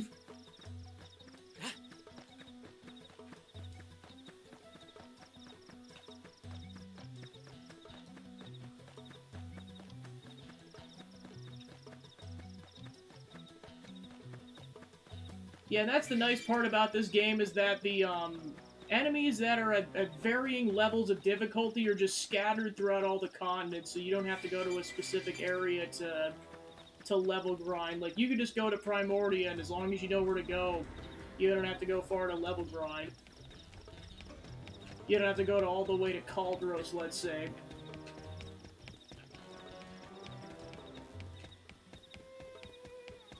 Whee!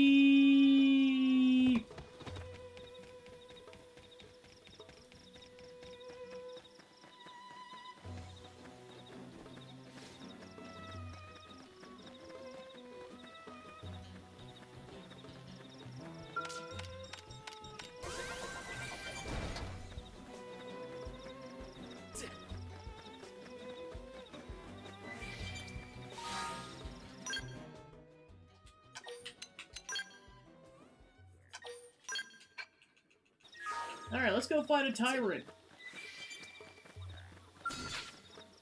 Megaton the Hell Express. Use melee attacks.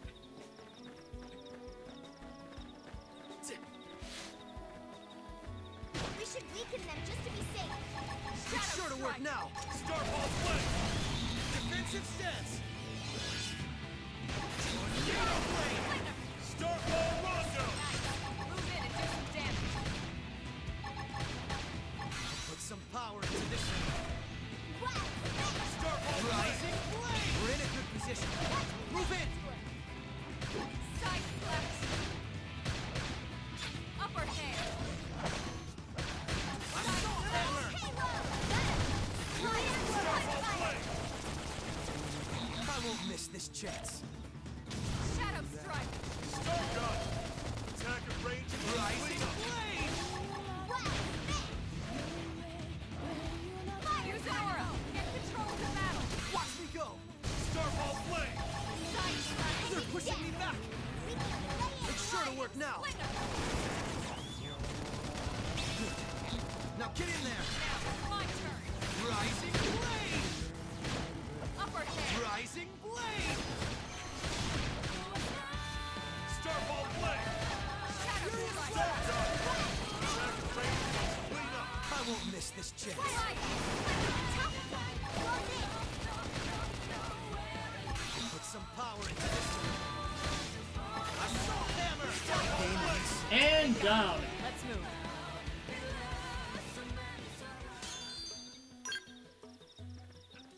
And then that's basically the main drop in the unique monsters, is the specific trophy for the general creature type that it is.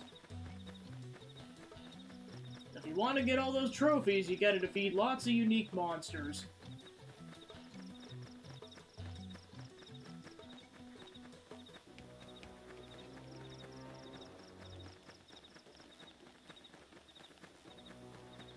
As you wish. Assault hammer. Melee attacks next. Starball flame. Furious blast. We're in a good position. Move in. Rising blade. It's sure to work now. Shadow strike. Flame grenade.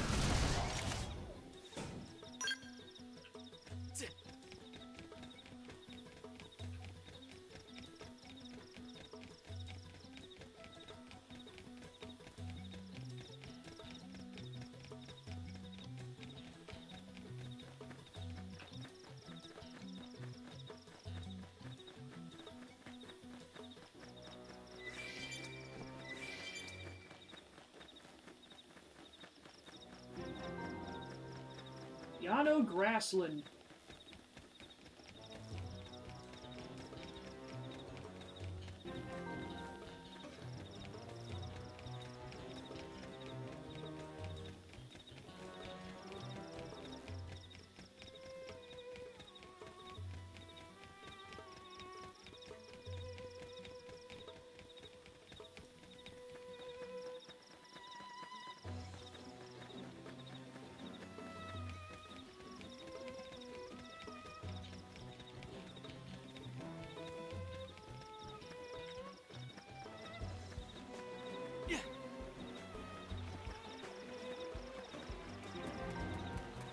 Yano River.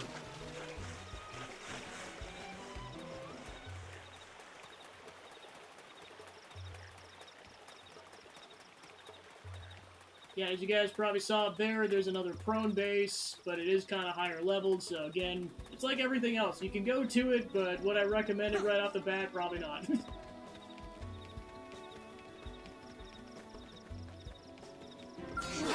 can do this the hard way. Alright, before we go to Nocklum, apparently this particular... Okay, the small pig channeling us to a battle. I thought it was the big pig. I accept your challenge. Now it's time to duel! Part of the cards. Step in and drive them back. It's sure to work now. Flame grenade! It's sure to work now. Shadow strike. Move in and do Put some some damage. power in it. We're in a good position. Move in. Watch me lay into it. Use an aura. Get control of the battle. Victory is ours. Tornado Blade! FN Site 103.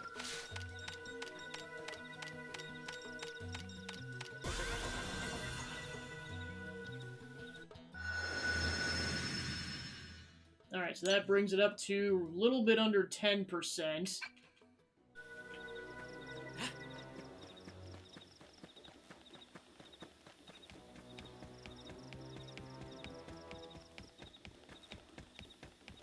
The Skell wreckage found on Wonderment Bluff? Yeah, it's a particularly dangerous area even by the standards of Primordia. Recovery may be impossible. Don't tell me what to do! Ready or Gormati? The Xeno tours are out in space. Welcome to Noctilum.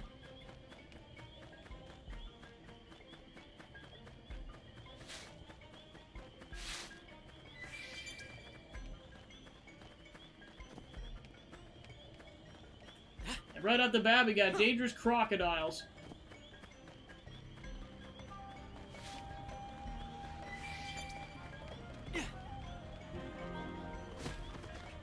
Rust Pool Banks. As you wish. I've been challenged by a plant. Time to kill said plant.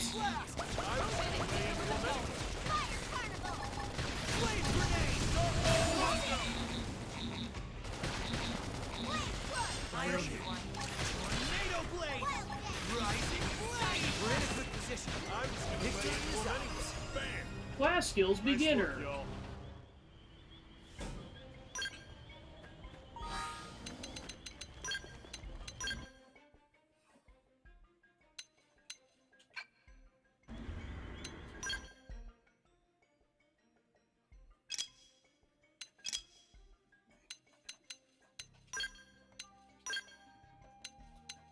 Boost melee attack by 10%.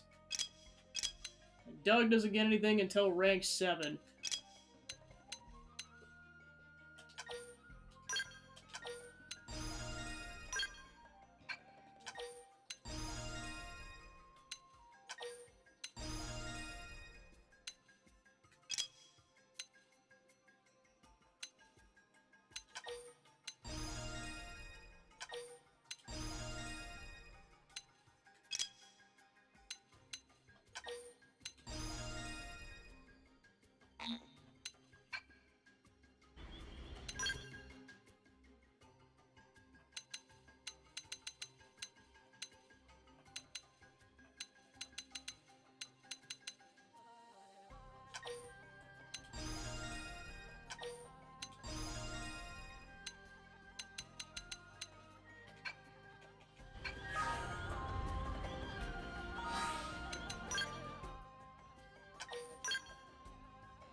Oh, we're fighting a spider. Rising. Melee attacks next. Starfall Blade! Flame grenade. Now's your chance to weaken. Furious blast. Starfall Rondo! Hammer. Down you go. Open fire. Now get in there. The spider is dead. Potter's Rock.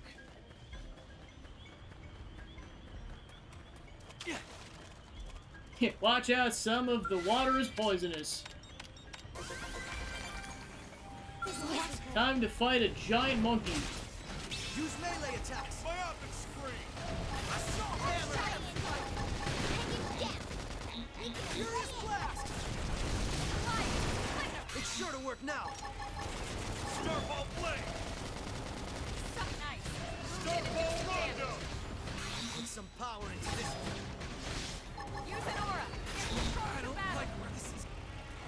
Watch me go. Starfall Blade! Flame grenade. Rising flame. Furious blast. Starfall Blade! My focus is. Landed some meaty hits here. It's time. Move in! I see a chance to do some damage. I apologize for losing my cool just then. You call that losing your cool? That's not even a 0.1 on the Vandom scale. Just don't pull in a Akechi for the love of everything. Who's Akechi? Nobody important at all. At all. Just forget I said anything. Oh shoot. We're dead, we're so dead, we're dead, we're dead, we're dead, we're dead, we're dead, we are dead, we are so dead. Guys, hit them while they're still. What'd I tell you, we're dead.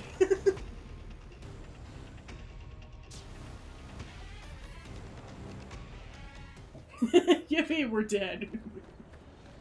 I just know when the enemies are that much higher level than the protagonist characters, they can insta-kill you that quickly. You can do this the hard way. Assault hammer. Melee attacks. Melee attacks! Flame grenade. Myopic screen! I won't miss this chance. You can do it. I know people have probably done it before, but it's like, I can't even imagine a deathless run in this You do game. this Like, the that'd be hard way. insane. Assault hammer. Rising flame. It's sure And I to mean, work like, now. completely deathless. Like, you obviously try to keep it to a minimum, but completely deathless, jeez. Furious blast. Starfall Rondo! NATO blade. Rising flame.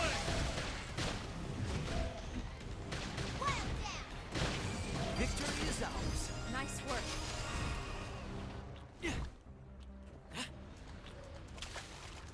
Get out of the water!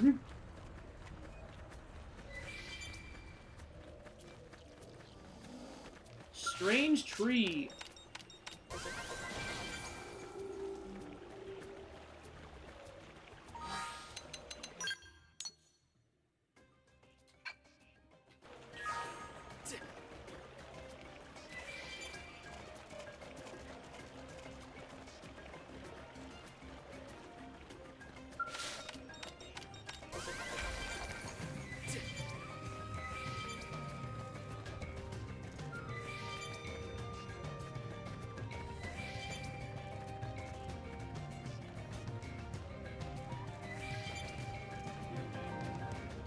Jasper Incline.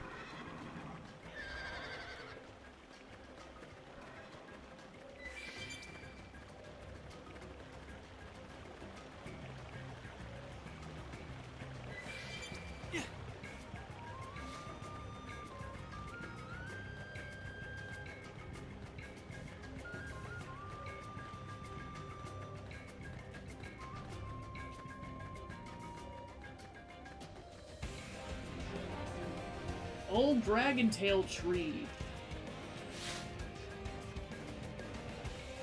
Let's go fight a giant deer. Oscar the Summer Squall. Use melee attacks. Starfall Blade! Rising blade. Assault hammer. pushing me back. Move in and do some damage. Put some power into this. Don't give them a chance to rest. Oh yeah, they can fire lasers. Rising. To casually remind you, these are not Earth deer. Blast. If the size difference wasn't enough of an indicator. Upper hand. Don't you just hate it when deer just fire lasers out their antlers? It's the worst. Put some power Move in into and do this. some damage. Starbolt play. Put some power into this. That felt good. Now's your chance to win. It's sure to work now. Hit him again for me! I'll make sure to leave a dent. Rising flame. We're in a good position. I was gonna say, we just shrunk. Crap. Furious blast. Shadow strike. Put some power into this. Now get in there. Scream edge.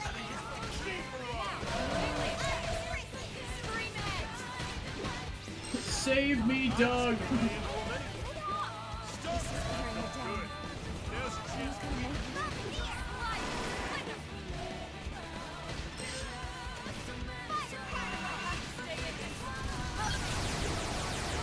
Yeah, we'll come back to laser deer later.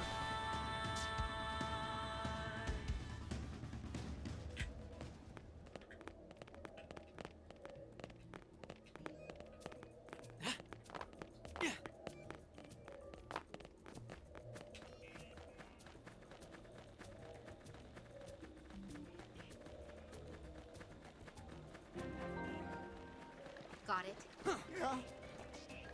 Can't get, you can get past the mountain by traveling through this cave here. I think it's a lot safer than taking the western route.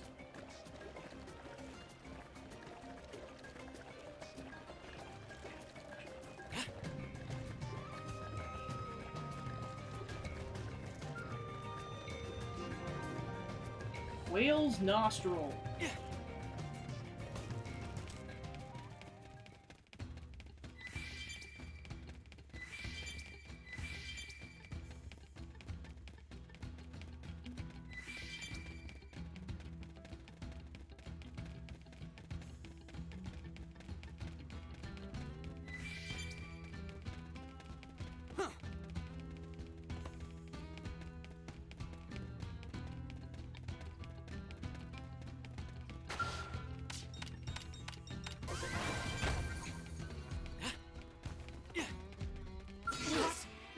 Gerhardt the Lone and Proud. Wear them down from a distance. We're in a good position. Move in.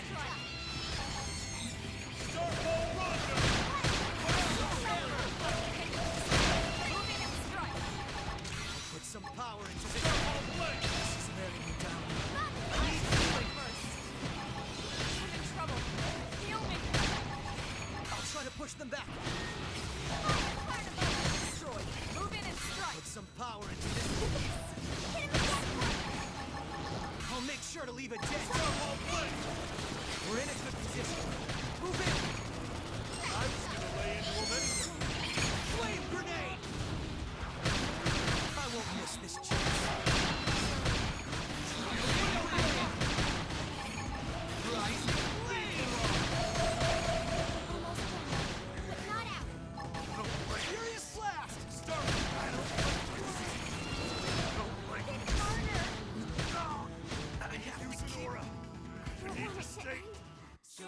And we're dead.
any planet.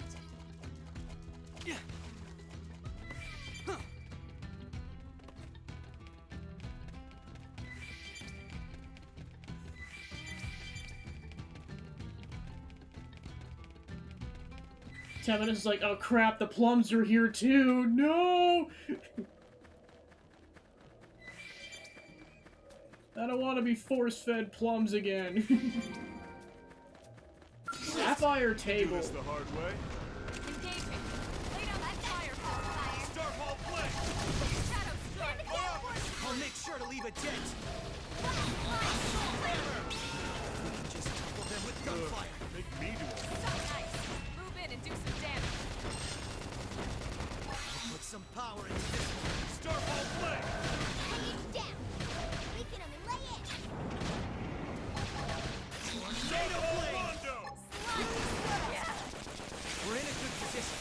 Move in. Rising blade. Shadow strike. Upper hand. Flame grenade. So nice. Flame grenade. Move in and do some damage. Flame grenade. Thank you. Flame grenade. Victory is ours. That doesn't even count as a warm. Why Just looking me? for a worthy opponent. I will avenge my brethren.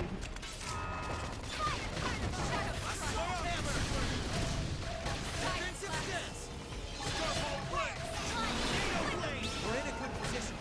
I was gonna lay into him anyway. Rising blade. Bust the appendage, then cripple him further. That's Harrier stuff. Yeah. You're on top of this now. Shadow strike. Flame grenade. Rising blade.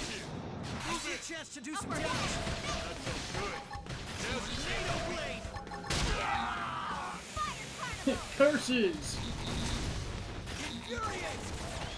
Slide. Furious blast. Hey. Touch me up. Scream edge. Rising blade. Assault hammer. Side Star Ball blade. Shadow strike. I'm not going to fit I those. owe you one. Upper hand. Oh shoot! Experience just serves to make me stronger. At least I got a level up out of it. We can do this the hard way. We just want to leave. Staggering. Melee attack. Assault hammer. Down you go. Open fire. Rondo. Furious blast. Attack of range. Clean up. I won't miss this chance. Side Step in and drive them back. Rising blade. Side slash. Upper hand. Focus is improving. Star Ball blade. It's time. Scream out. Appendage destroyed. Move in Rising and strike. blade. I'll put some power into this one. We're in a good position. Game on. That doesn't even count as a warm.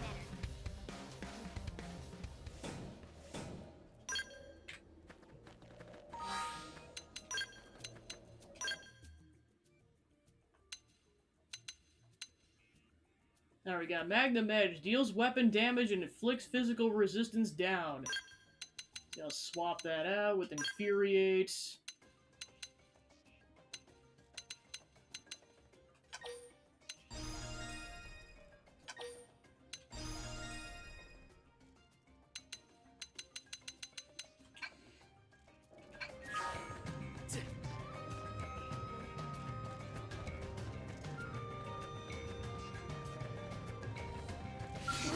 We can do this the hard way.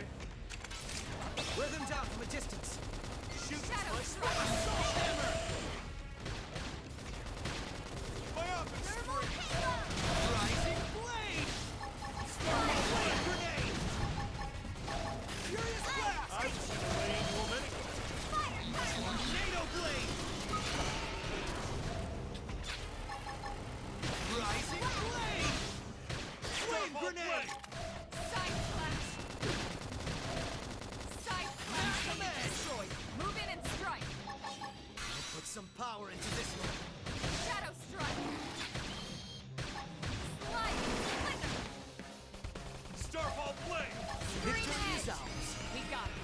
move.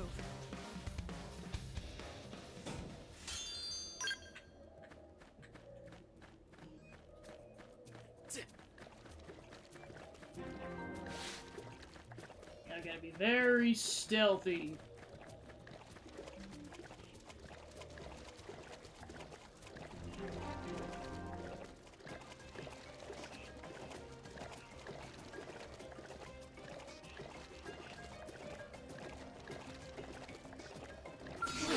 You can do this the hard way.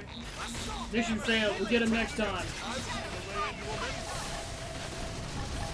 Furious blast! We're in a good position. Move in!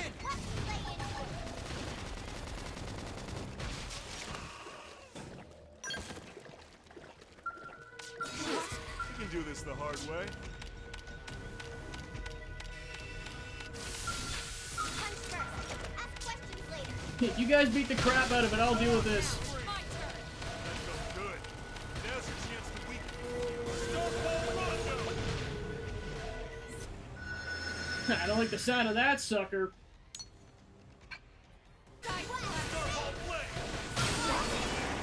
Oh, great, Doug. You triggered a level 40 enemy. Good job. Lay into him anyway. Flame grenade! I can't believe you've done this. Game ends. We got him. Let's Okay, go. good. It ran away.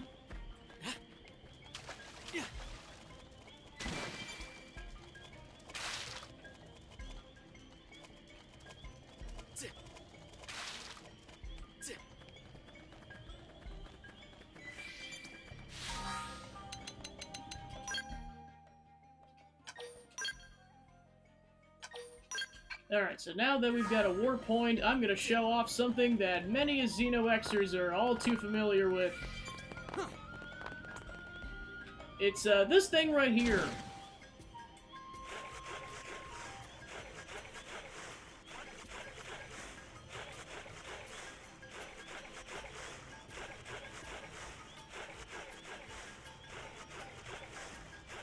How is this even remotely fair? Goro, the Guardian Deity at level 60.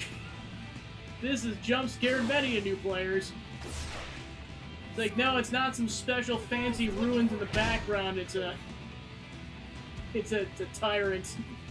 Surprise.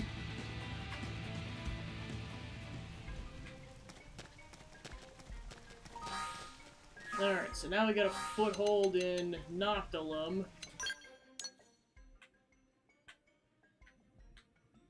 It's like, ah, crap! I didn't want to remember that, no!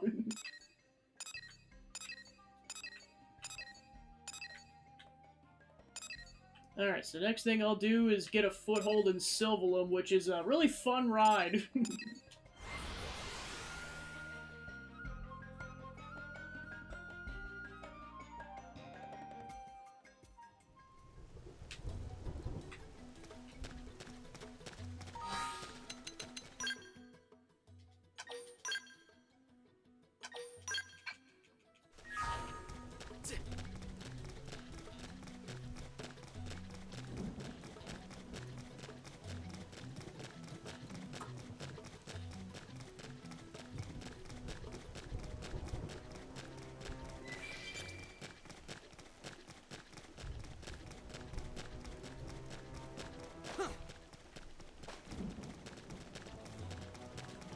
Seems as if he has found its way into the shoals of North Point Cave.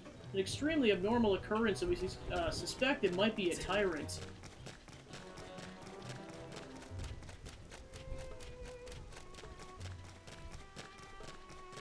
Yeah, and I can't guarantee this is going to go perfectly because what I'm about to do is kind of luck-based. It works most of the time.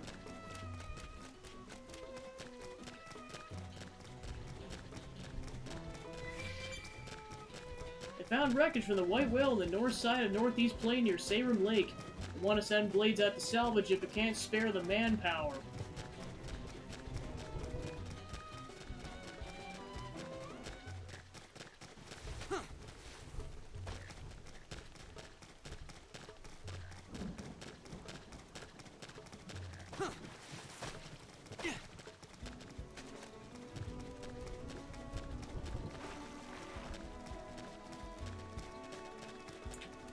You can see why I say this is luck-based, because you have to somehow sneak around these spiders.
And with that, you can completely skip that cave.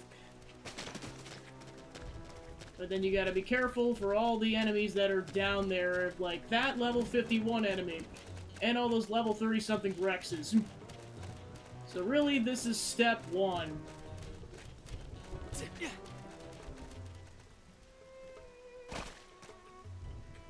And then just book it like a bat out of hell.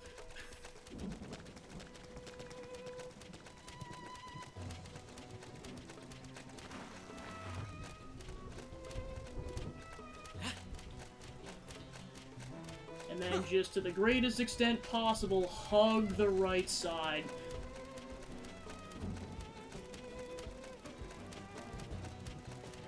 And this is where it's gonna be luck-based if they spot me or not.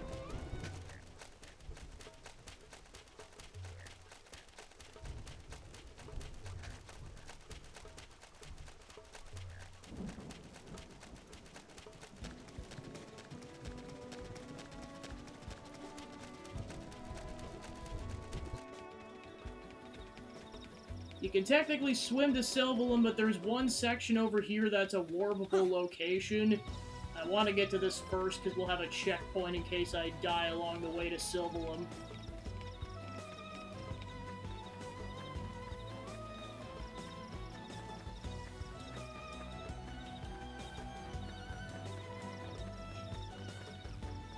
Whereas I gotta watch out for these birds.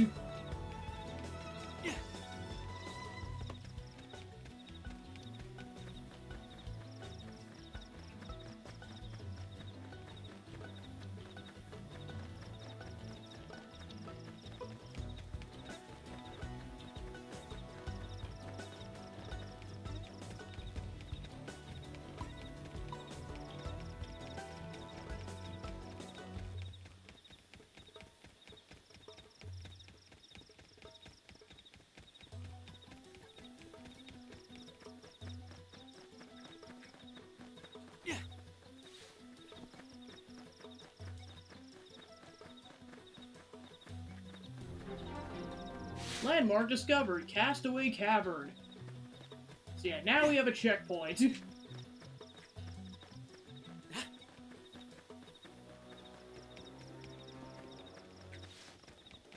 So yeah, it's definitely doable, but it can be tricky, and you gotta be really stealthy to pull that off.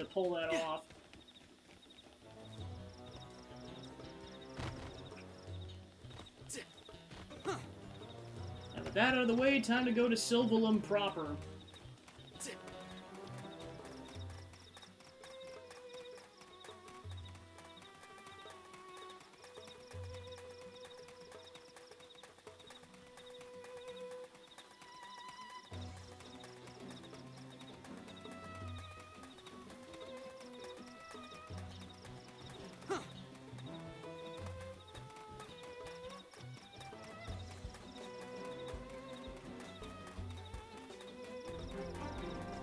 FN Site 113. Like, once you get to this, then you've got this as a checkpoint, but if you want, like, a checkpoint before this, that's the cave you want to go to.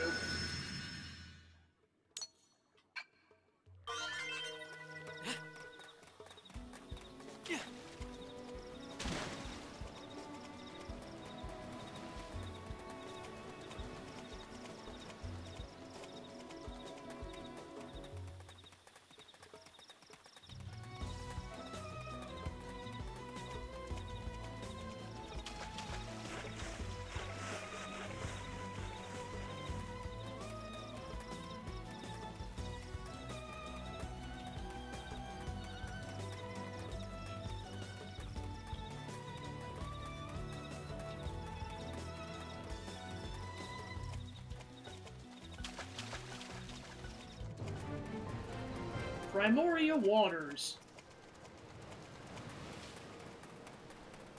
Yeah, this is where you gotta be careful because there's higher level enemies roaming this section.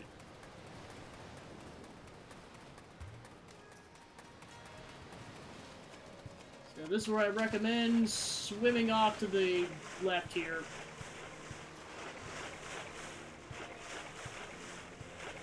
Hello, level 85 Super Boss. Nice to meet you.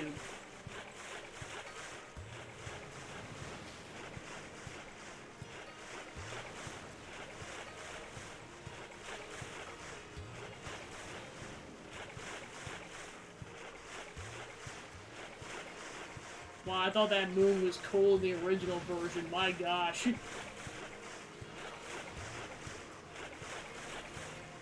Well, I should say the bigger moon.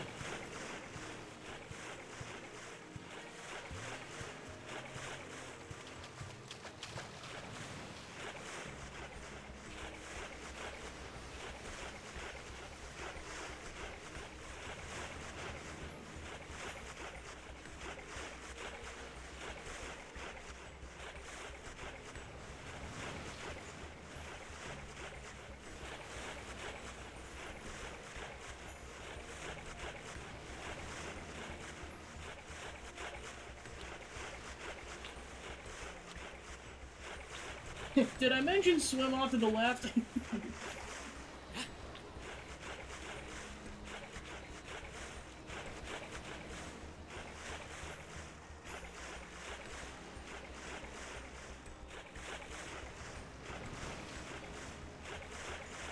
Yeah, I was gonna say, lots of mid-level 30 enemies just waiting to murder you.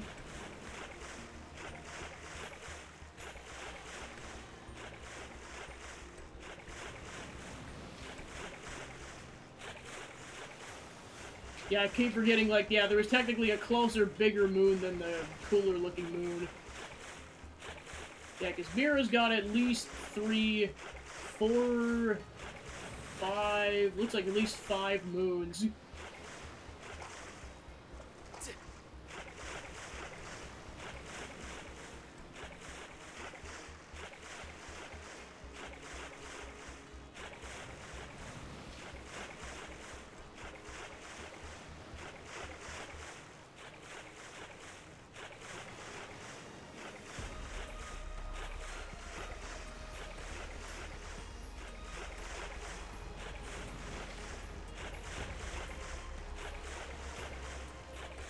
Yeah, I know I said it before, it's like, that's what I really love about this game. It's like, once you get past that intersection, you can just go wherever you want.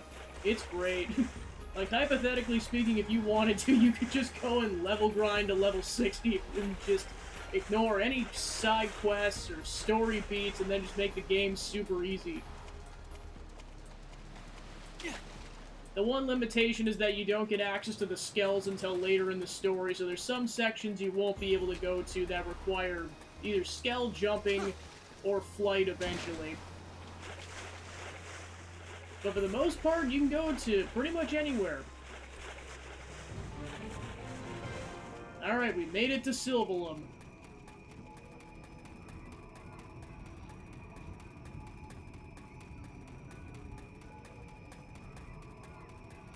Hello, level 50 enemies. Please don't kill me. Alright, then in order to get to Kaldros, we have to pretty much go across this entire continent.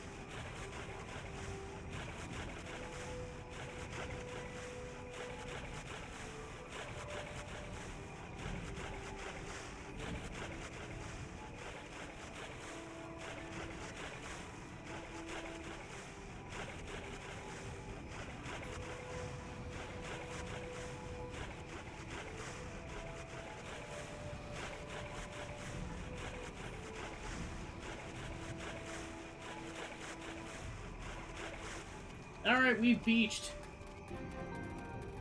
Seabird's Beak.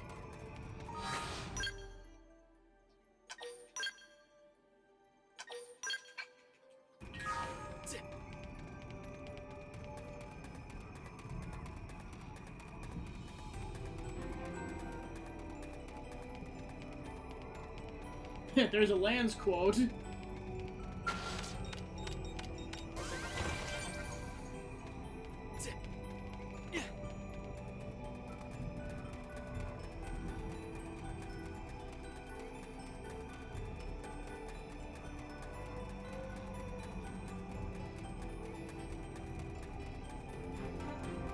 FN Site 403.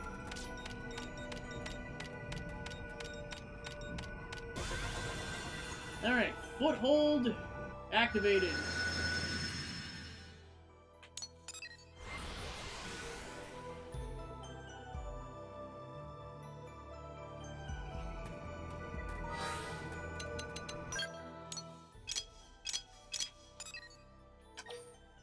Of course, we got a couple of other probes now, so let's go ahead and put those down.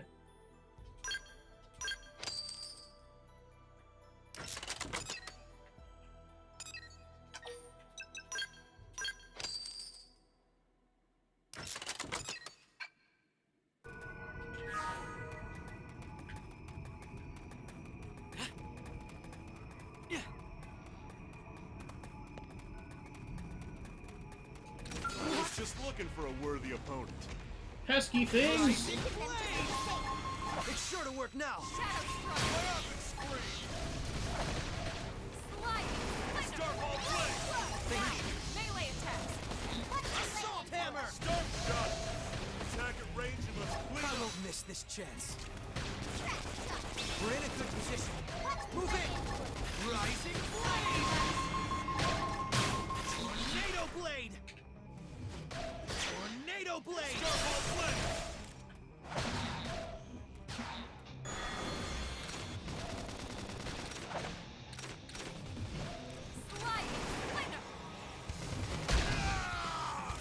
Alright, I forgot that thing is an insta-kill explosion.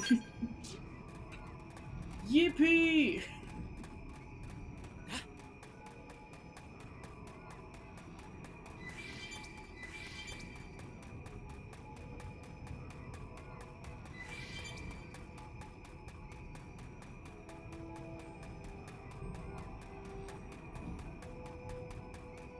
Yeah, not everywhere, but some of these plant-looking things are actually arachnoids, so be careful. Some of these enemies just love camouflage.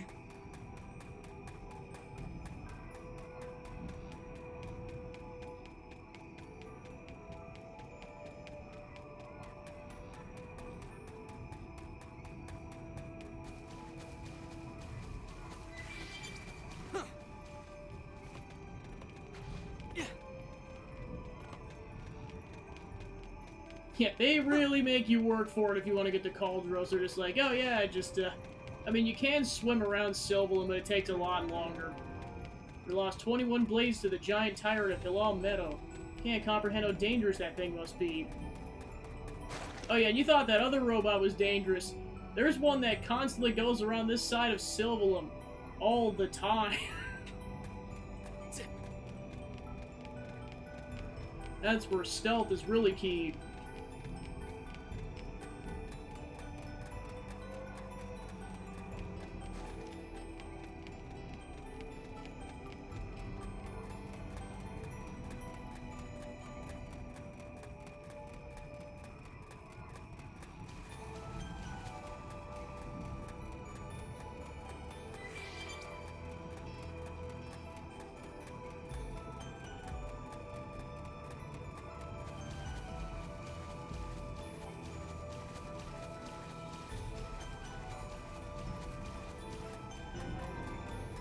Needle Rock Sand Sea. And then those things that are also in the sand, those are strong enemies. Steer clear if possible.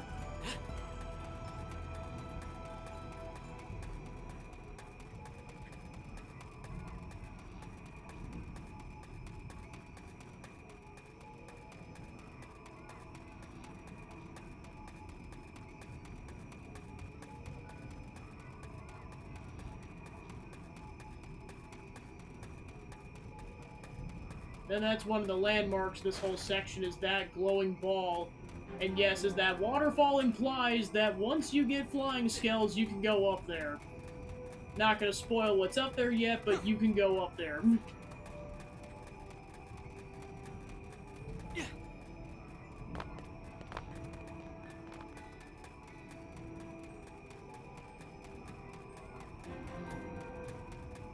Lake CL.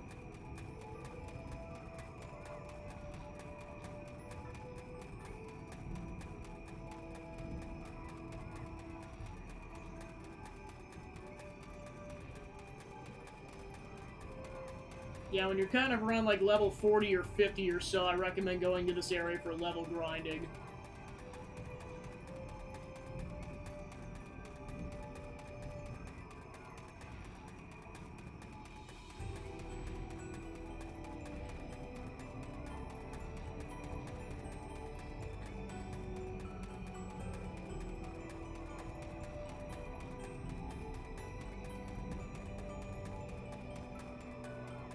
I remember you creepy crocodiles.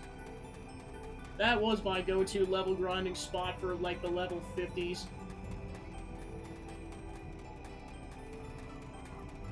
Gotta love when a probe location's surrounded by creepy crocodiles.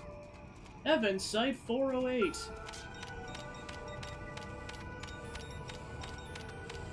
Alright, we did it. We have a warp point.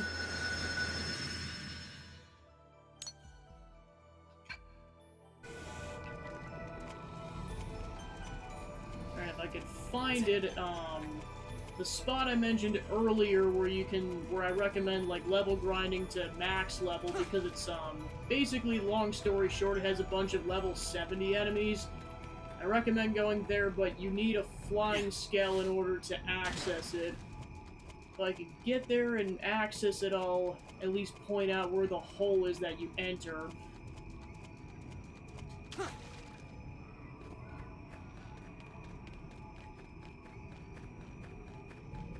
Hear about the ferocious Inogen that patrols the skies above the northwest part of Lake Ciel and Sylvalum? Let's hope the humans bring it down fast. Should be around here somewhere. Oh yeah, I think it's in here a bit. Yeah, so that cave entrance up there, that's where you get to the level grinding spot. But yeah, we're talking like super end game, like you can't get up there without a flying scale.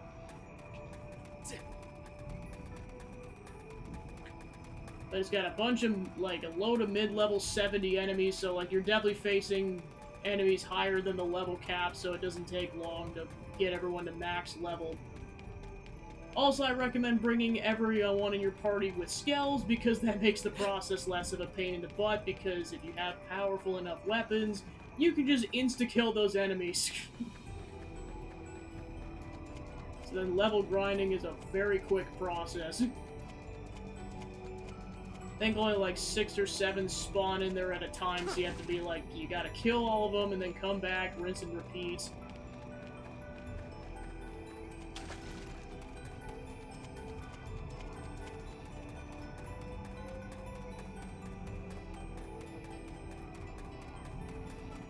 Alright, onwards. Oh shit!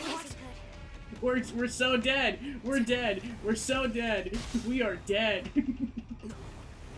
I have to keep... Rest in peace, Temenos number 40.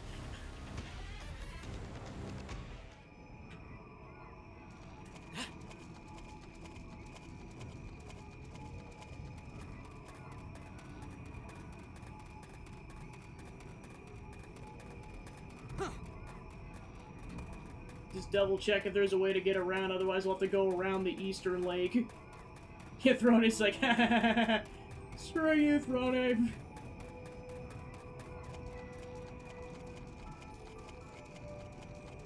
I'm learning here.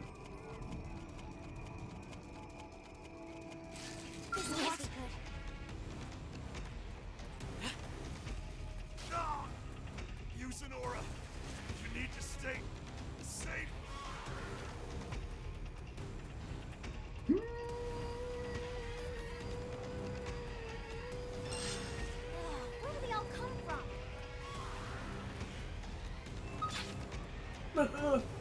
It's like, I could only hold that for so long.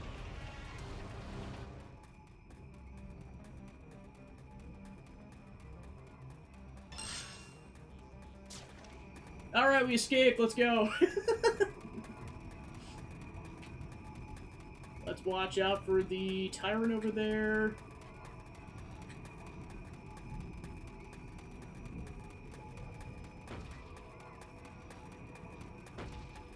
Giant sandworm!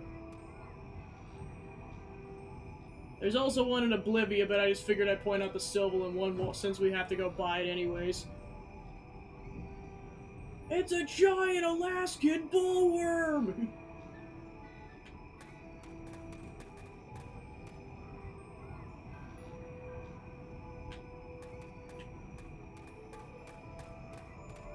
Alright, so while we're in the vicinity, I have to point this out because it's kind of mandatory for people who enjoy this game.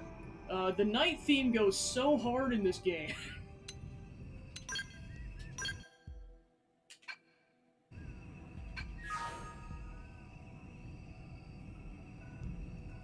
And also the spheres glow at night.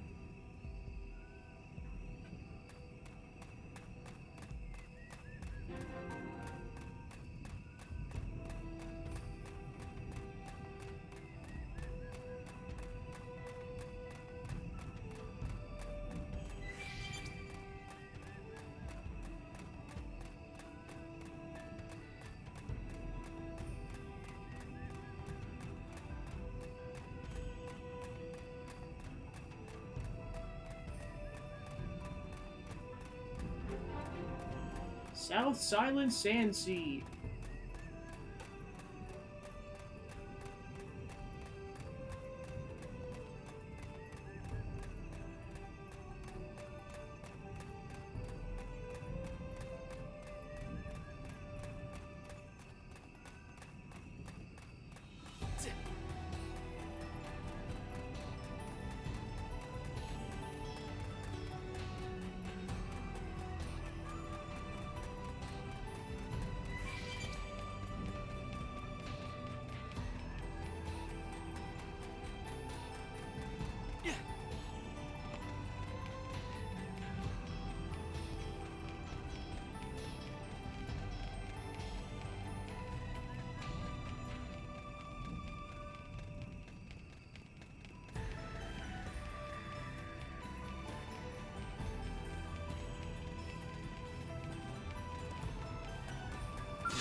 Ah, shoot. How dare you! Interrupting my music, you turd!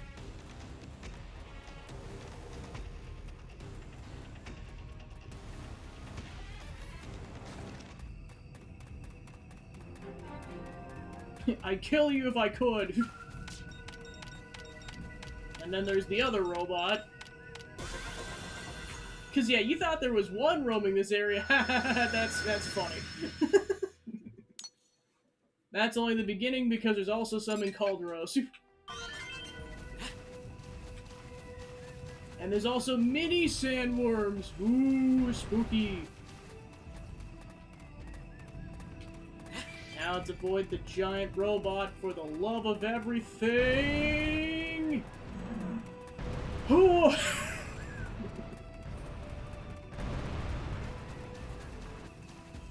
We lost contact with a guy in Sylvan's Silent Sand Sea who's piloting a skell loaded with treasure. We gotta go reclaim that loot.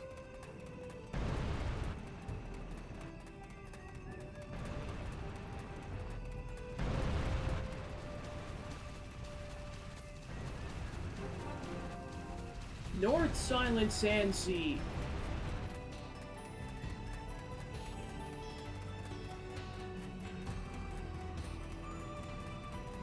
And then different continents got different weather, so in the case of Primordia, there was rain and thunderstorms.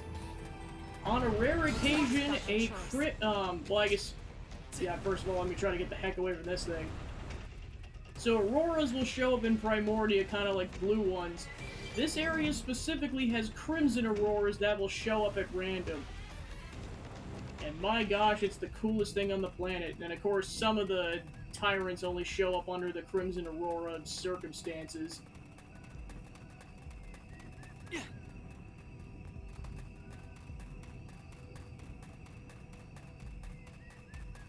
Ah, level 51 enemies. Yeah,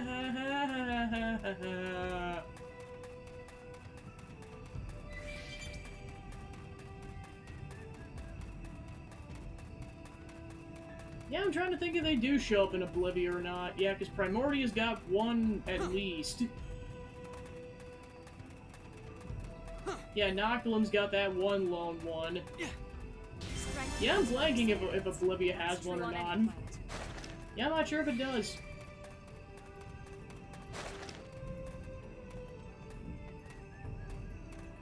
Time to be a brave boy. Just serves to make me stronger.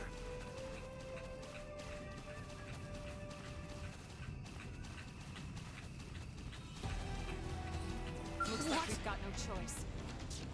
Cover me! You guys suck at covering! While they're still floating.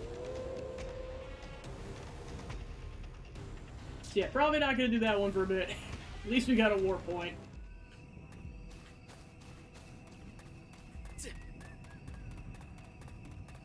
But we do have to get around these enemies if we want to get to Caldro, so let's be stealthy. Of course, as that thing just keeps prowling the same direction we're moving.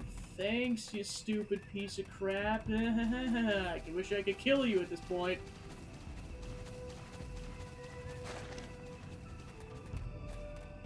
Alright, and go.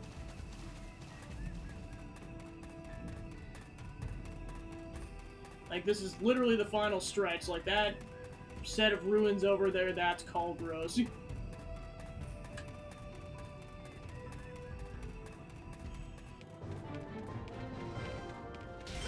Of course, during volcanic rain. Lovely. Caldros Gate. Run! I'm in trouble. Heal me. Survival of the fittest!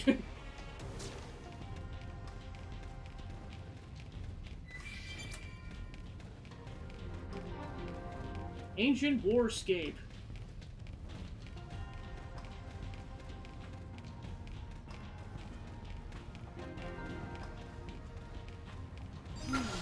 Well,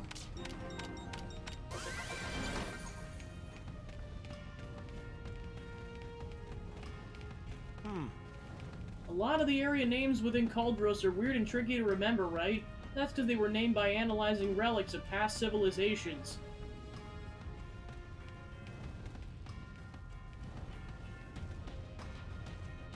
No. I have to keep... Killed by lava.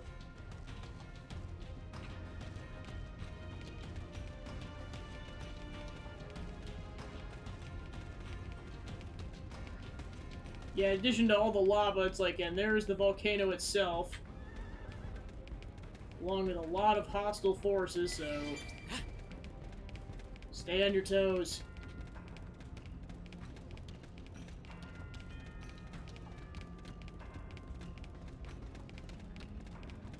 Alright, so I believe there was, Yep, there it is. You can get to it at this stage, but it is kind of tricky. Why am I going here, you ask? Because one specific party member has their Chapter 1 all the way out in Caldros. Yes, they're Chapter 1. So the game's like, hey, you could technically get out here already. It's just in this region over here, luckily. You don't have to go all the way into the continent, but that's why I'm getting footing into Caldros. Because then I can just warp straight here whenever I do their quest.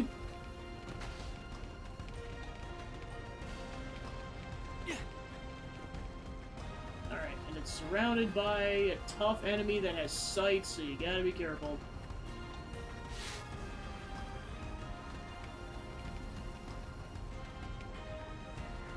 Actually, just go to the place in question first.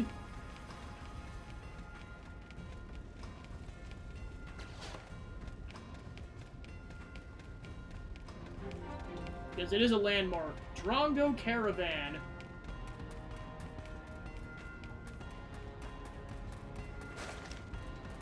Yeah, and this is why you can't really leave Primordia before you finish Chapter 3, because it spoils the existence of Nopon. Because, like, straight up, you can go find the Kaldros Nopon caravan.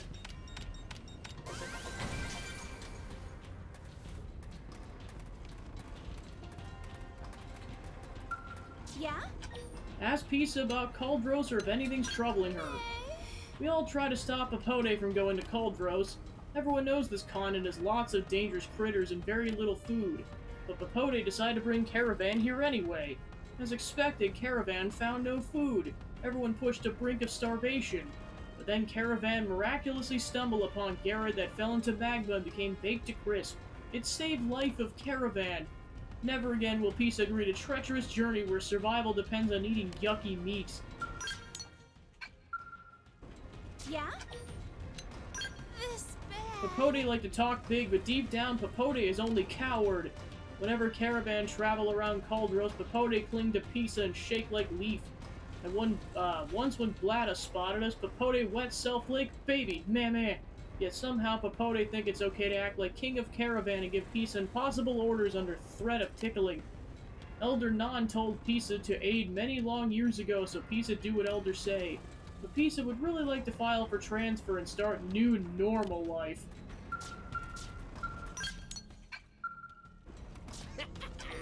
Ask Papode about the caravan or if anything's troubling him. Hold it right there. How dare friend try to steal turf of Papode right from under nose.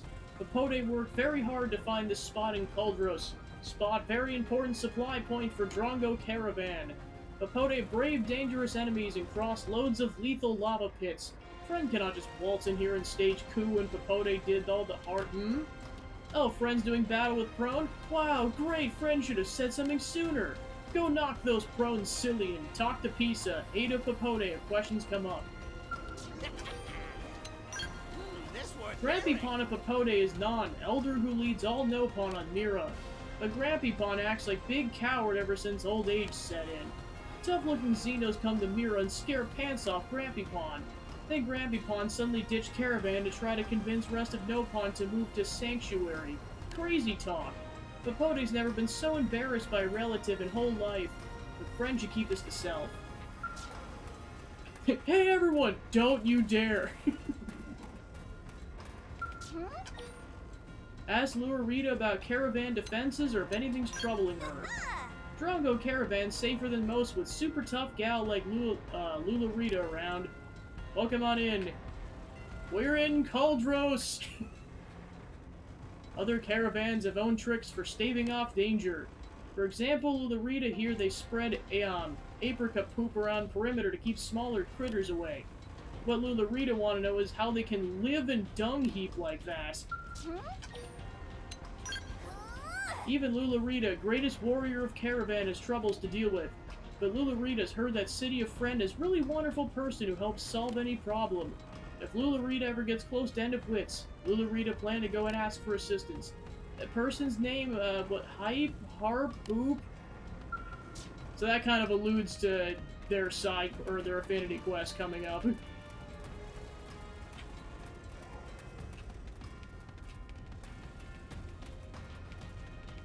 Alright, so now that we got that warp point for whenever we do their affinity quests,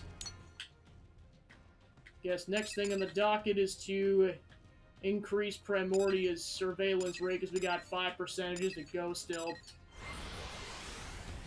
That's going good, just finished chapter 3, and then now I'm basically setting up foot camps, or kind of staging areas in all the major continents. It's what I tend to do when I play this game, just to kind of make it easier. Because this is playthrough 7 for me. I love this game that much.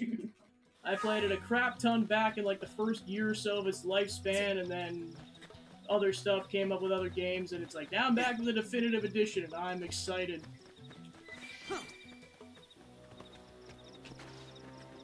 I can tell I played this game too much because I've been sprinkling a lot of tidbits. I'm like, oh right, I only learned this because I've played this game that many times.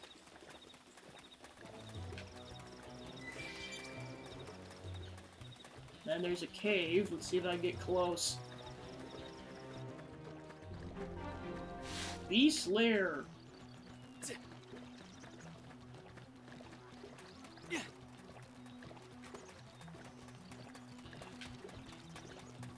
Yeah, I was gonna say, I know there's a lot of stuff where it's like, please tell me they don't change it too much. One thing I pointed out to some people yesterday was one thing I noticed they changed right off the bat. For the wreckage, you used to have to button mash. Now it's, you just press the button. In retrospect, it's a good change, but I'm nostalgic for the button mashing. I was just looking Ah, for a shoot. worthy opponent. Don't kill me! No! Begone, foul beast.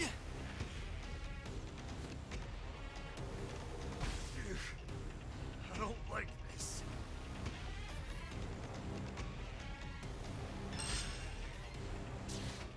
Alright, cool, we gave him the stink eye long enough and he pissed off.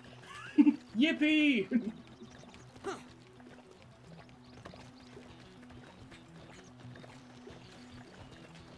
Yeah, that's what I noticed too, that's nice.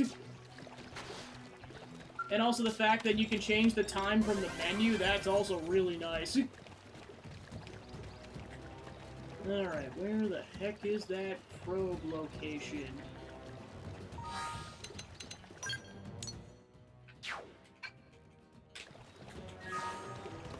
Also trying to get used to the fact that I don't have access to the touchscreen constantly like in the Wii U version.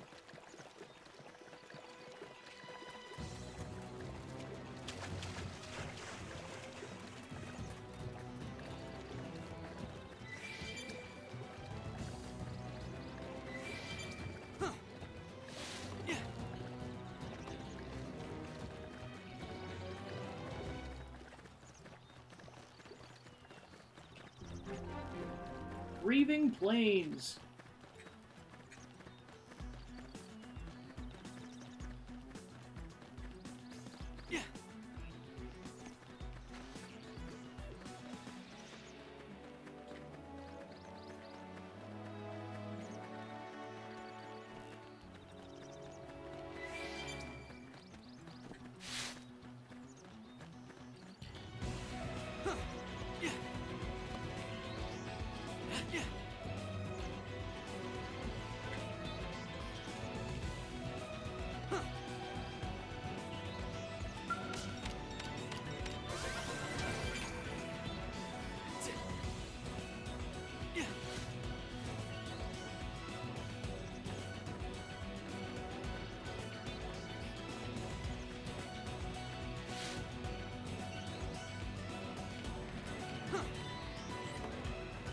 Yeah, I know that was kind of one of the drawbacks, is the fact that it's like, yeah, once that runs out of power, you gotta stop playing.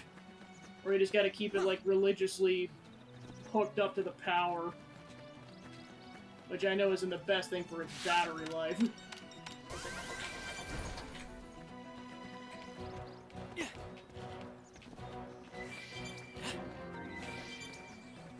Sure. Yano Can do Lake. this the hard way.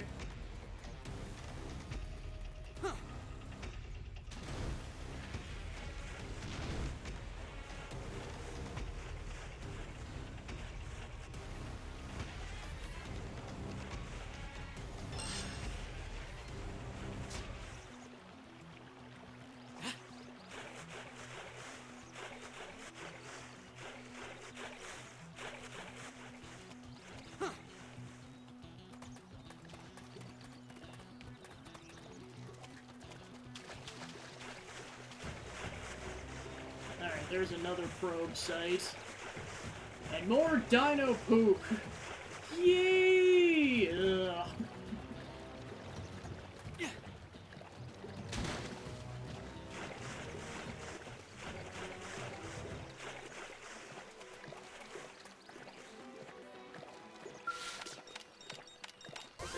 Somehow I managed to get even tougher.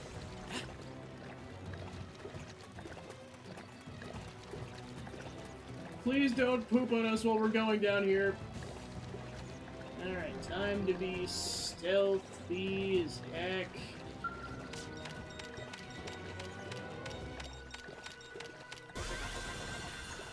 Success! Alright, that brings us up to 12.5%.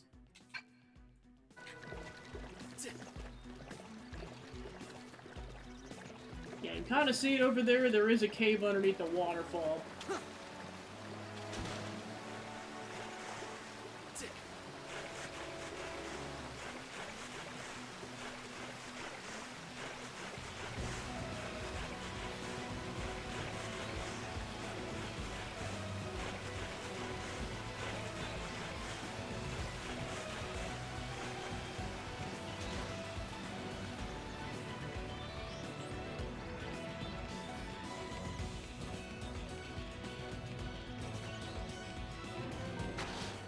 Headwater Cavern.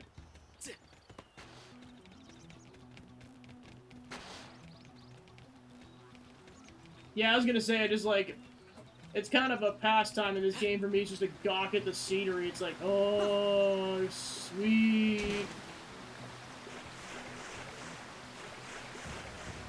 Especially once I got good at the non-scale combat with overdrive, I'm like, yeah, I'm just gonna walk everywhere unless it's just way more convenient to use the scale. Although the flying scale theme kicks butt.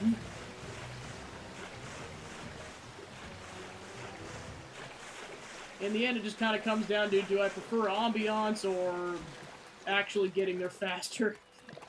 Sometimes that can vary.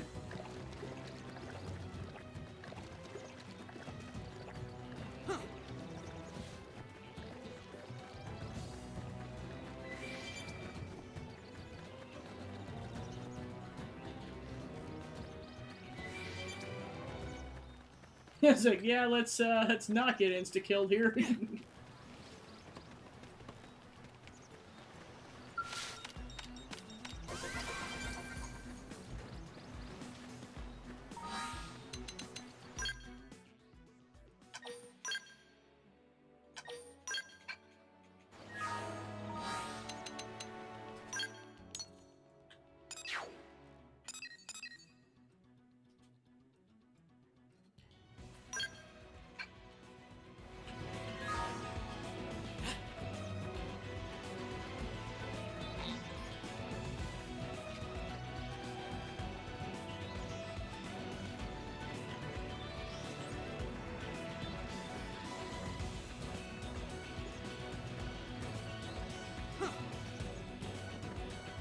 You walk back after your skull was destroyed by a Suid near Shadow Rise. You're lucky to be alive at all.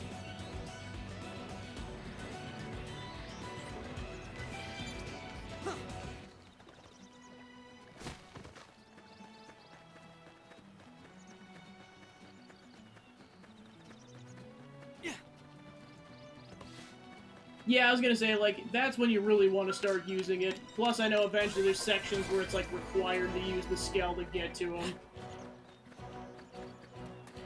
Also, when you're, like, dozens and dozens of hours in, because initially you're just like, I want to run everywhere. Well, okay, for me, I want to run everywhere. I know that's probably not the general consensus, but I like exploring the game, darn it. That's why this is my favorite Xenoblade of the 3 games before 3 came out. The gameplay sold it for me. I agree it has the weakest story, but my gosh, it's fun, darn it.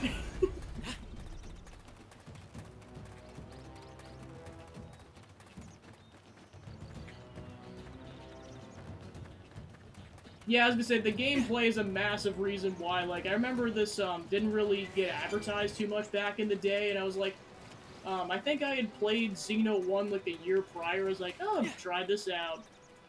My gosh, it just blew me away, because I was like, I love exploring games, so this was just right up my alley, coupled with the robots and everything. I was like, I had a massive good time with this thing.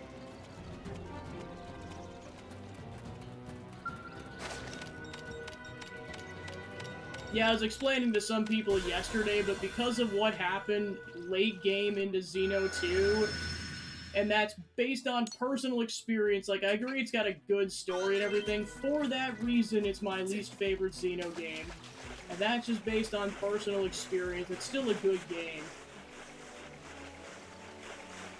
Yeah, long story short, this was like back in the first couple weeks that game was out. I got to the end of the game, and this was also when I learned the hard way, make sure to have multiple save files. this is when I learned that lesson the hard way like you wouldn't believe. I got to this section, and there was absolutely no warning that you were gonna get completely separated from the rest of your party. Like, no warning whatsoever. And this, I was probably some of the first people to get to this stage of the game back then, so there were no guides on this, like, at all, warning you that this was coming up. So that it just comes up, you're separated from your party, didn't have a backup save file to get to, I was stuck with one character, and because of that, level grinding to try to get stronger is darn near impossible. So I was just locked in, and I had to redo the entire game, only to find out there was 40 minutes of it left. That sucked. I then went and replayed the entire game, and also just kind of knowing the game mechanics a bit more was, like, it made it not as bad, but my gosh, that initial impression was not the best. Yeah, of course, people nowadays have people telling them that, like, hey, this section's gonna come up, learn from our mistakes. Don't do that. And for that reason, I'd probably, like, play Xeno 1 at some point, like, without, like, a donation or anything. Like, I'd play that on my own volition. Xeno 2 is going to be one of those games where that is going to require a sub-goal. Because I am not as inclined to play that on my own volition. Because of that incident.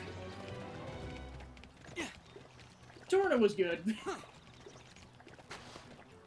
I was very hesitant on it initially. It's like, this is gonna be like the base game. No, it was fine.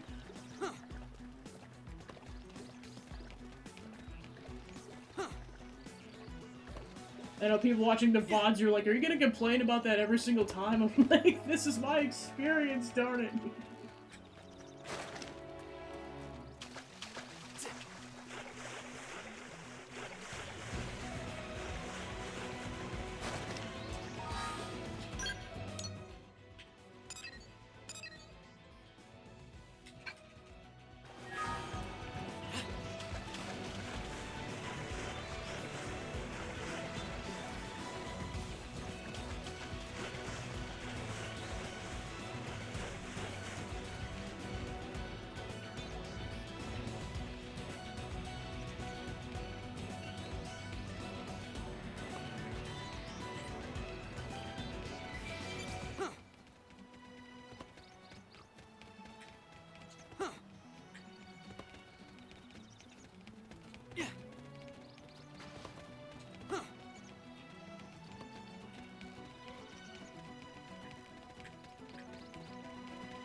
Alright, so we just passed the 15% threshold, so whenever I want, I can do Chapter 4.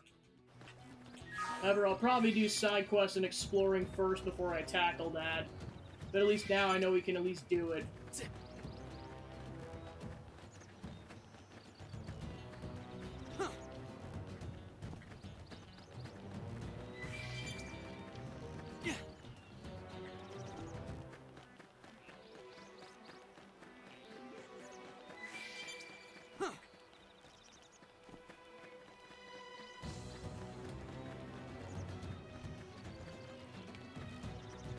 Yeah, I think that's why feeling this or playing this game on this channel is kind of cathartic for me, because, like, I loved this game back in the day and had only, like, one person to talk to about it, and that was it.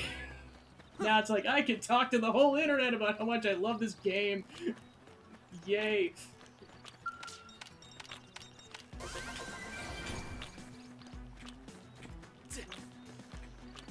Yeah, like, anything people would complain about this game, I agree with. Like, I'll kind of get into that once we're done with the main campaign, but, like, I agree, and like, I agree those are problems.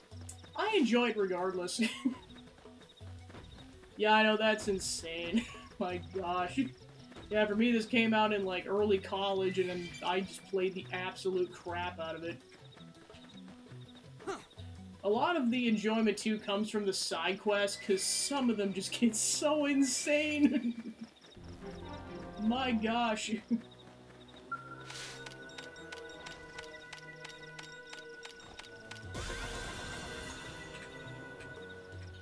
Because let's just say my opinion of the game went up a couple points after playing the side quest, because the first time I played the game, that was just kind of a base level playthrough of the story just to get through it so I could avoid spoilers. The second go around is where I went back and did all the side quests. My gosh, some of them are a trip.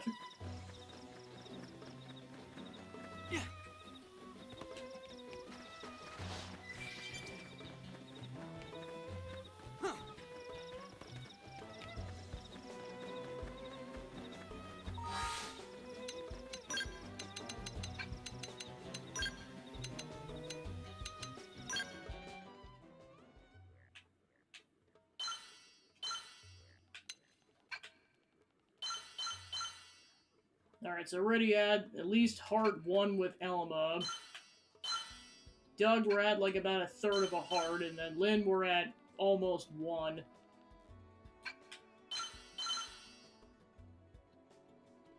Occupation, Lynn's friend, and yes, he's also the same age as Lynn at 13. Yeah, and this basically tells you canonically how old the characters are, so you don't have to guess. So yeah, Rena's at 27, Doug is 30, same age as Temenos. Gwen's 24, and Elma is 29. So to put in perspective, they're kind of like the Gen Baiters. Then you get Nagi is 57 and Maurice is 65. That's like the millennials and the Gen Zers to make all of you feel old. That's us in the future. Yippee!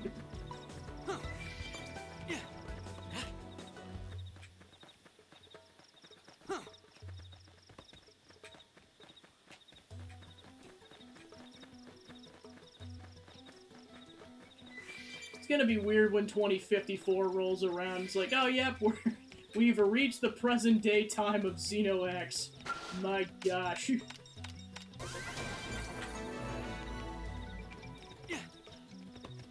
Alright, so that brought us up to almost 17%.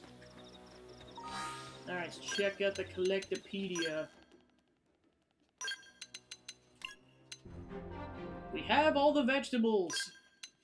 And the fruits.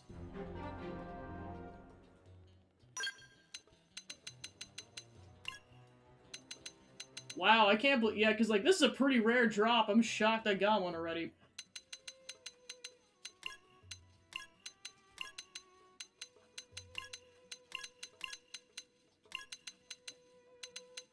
Got a bit of Xenotech and some of the Curios, so that brings us up to 58% in Primordia.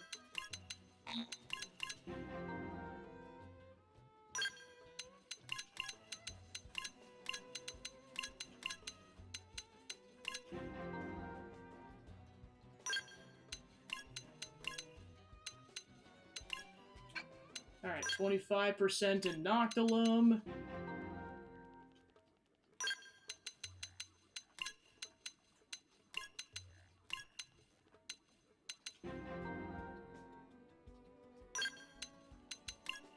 %11 in Oblivia.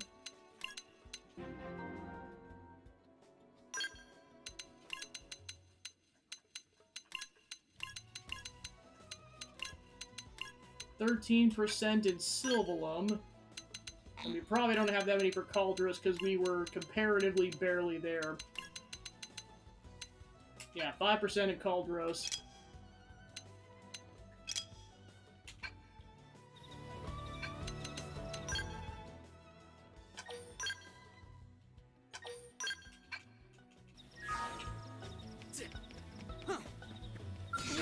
You can do this the hard way. Engaging. I see a chance to do some damage. Victory is ours. Let's keep it up. What? Assault hammer! Fire run melee attack.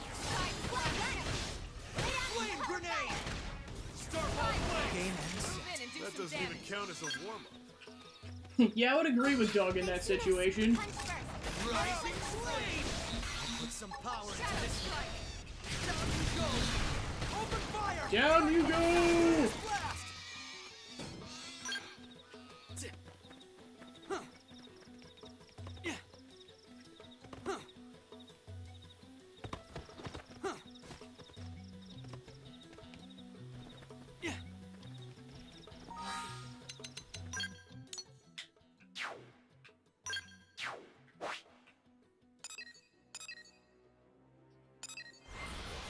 Yeah, that Armory Alley warp point is gonna be your best friend.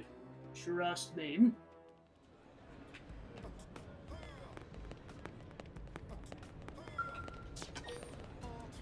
Alright, then here's Doug's first one, but you have to complete Chapter 4 first, and also be at least level 20.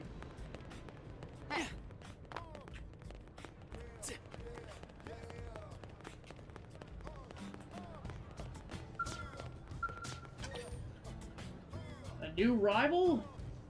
So you have to be at least at level 12, and you can, they recommend being at level 15.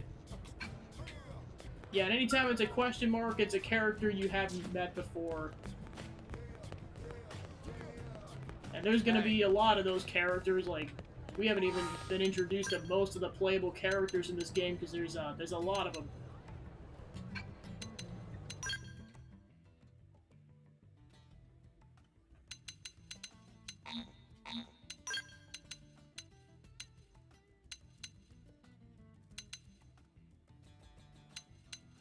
Yeah, and those are the 3 we have access to right now because their initial affinity quests are now available.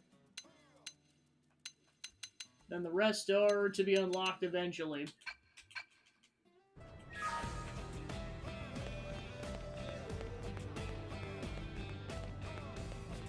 Plus, we got just regular side quests. Lots to do. So much to do in this game. We're already half a dozen hours in. Did I mention this game is massive? Yeah, I was gonna say, I love bopping to it. Like, I know some people don't like it, but I'm like, no, I think it's a chill theme. Well, I mean, both of them. But especially the nighttime theme. Hey, Alright, see if there's any weapons worth buying.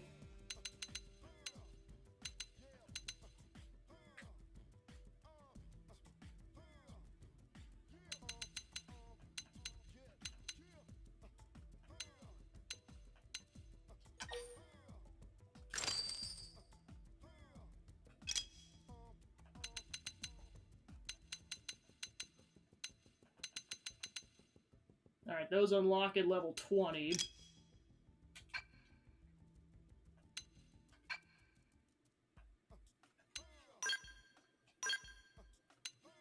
Alright, this is where you can sell your worthless stuff.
Time to get some money!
Alright, then we got an augment. I'll see if I can equip that.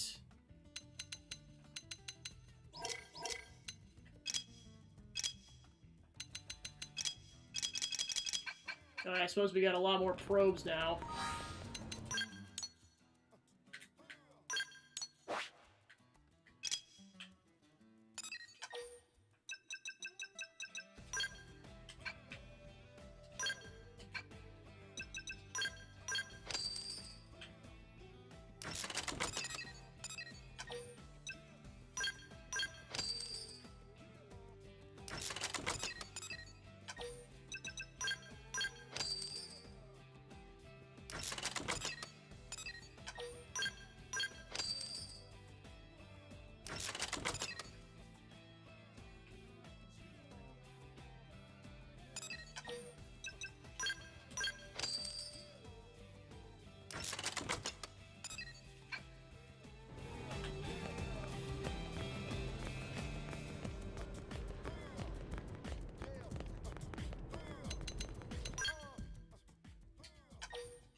So that leveled up to 2, so now we get the Lightwear series.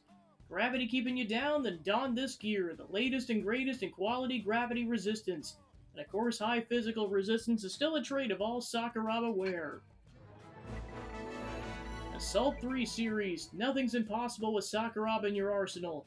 When locked in combat with a foe, lock onto them with our fine beam weaponry. We guarantee results. Knife 3 series. Sakuraba breaks new ground again, introducing the latest addition to our ground gear lineup, an electric line of knives guaranteed to send Physionoids running. Sniper 2 series. At Sakuraba, evolution never pauses. Finally, the secrets of ether technology have been tapped to bring you the one and only Sniper 2 series.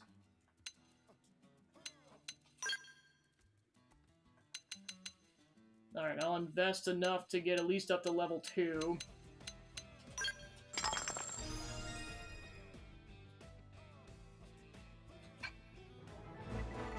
Lightwear series. You're an operative who raves for ranged weapons. This is your gear. Presenting a top-of-the-line series of protective wear expertly tuned beyond medium wear specs. Ladester 3 series. It's a ray gun revolution from Granada.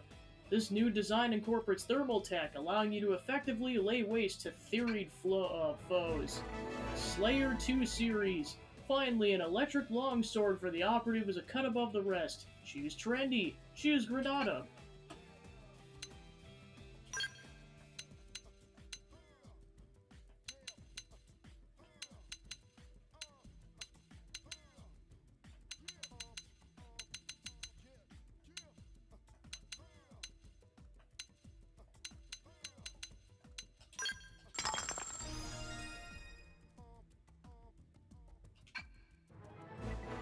Heavyware series.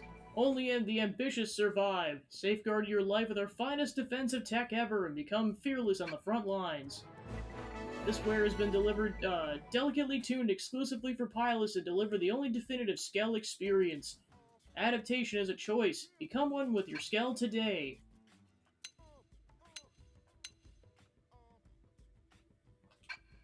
Alright, then I'll save the rest of the Moranium for now, because that's... I can't upgrade any of the other arms manufacturers to a full level.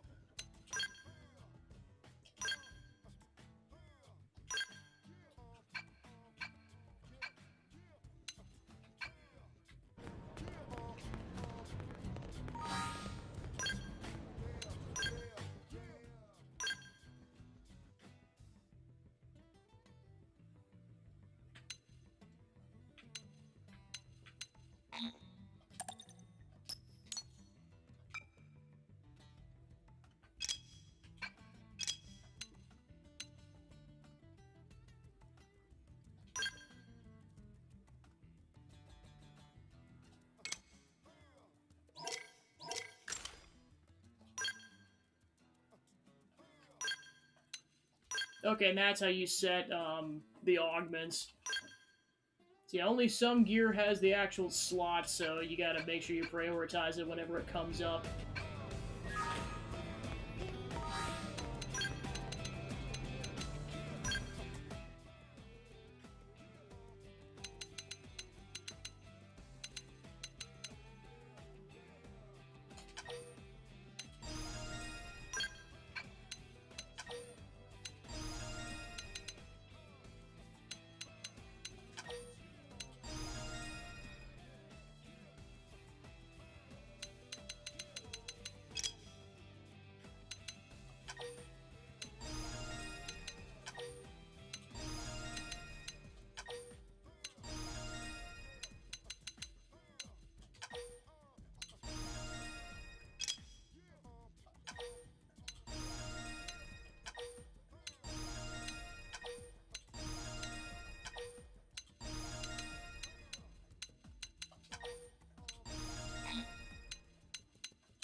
Alright, background noise. Boost damage by 25% when using melee arts from behind.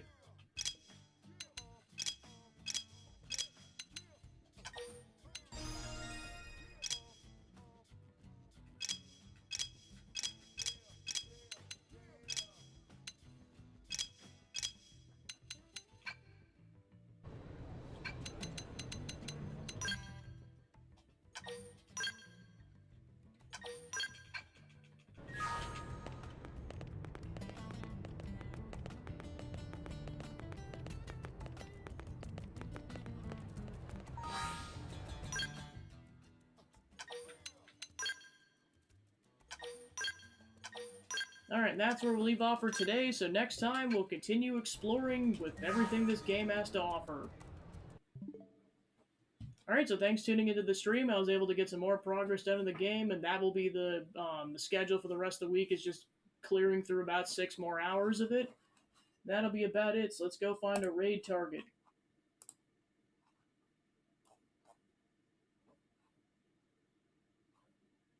Let's go raid Protonathan Jonathan. Alright, cool. So thanks for tuning in, and I'll see you guys tomorrow. Take care.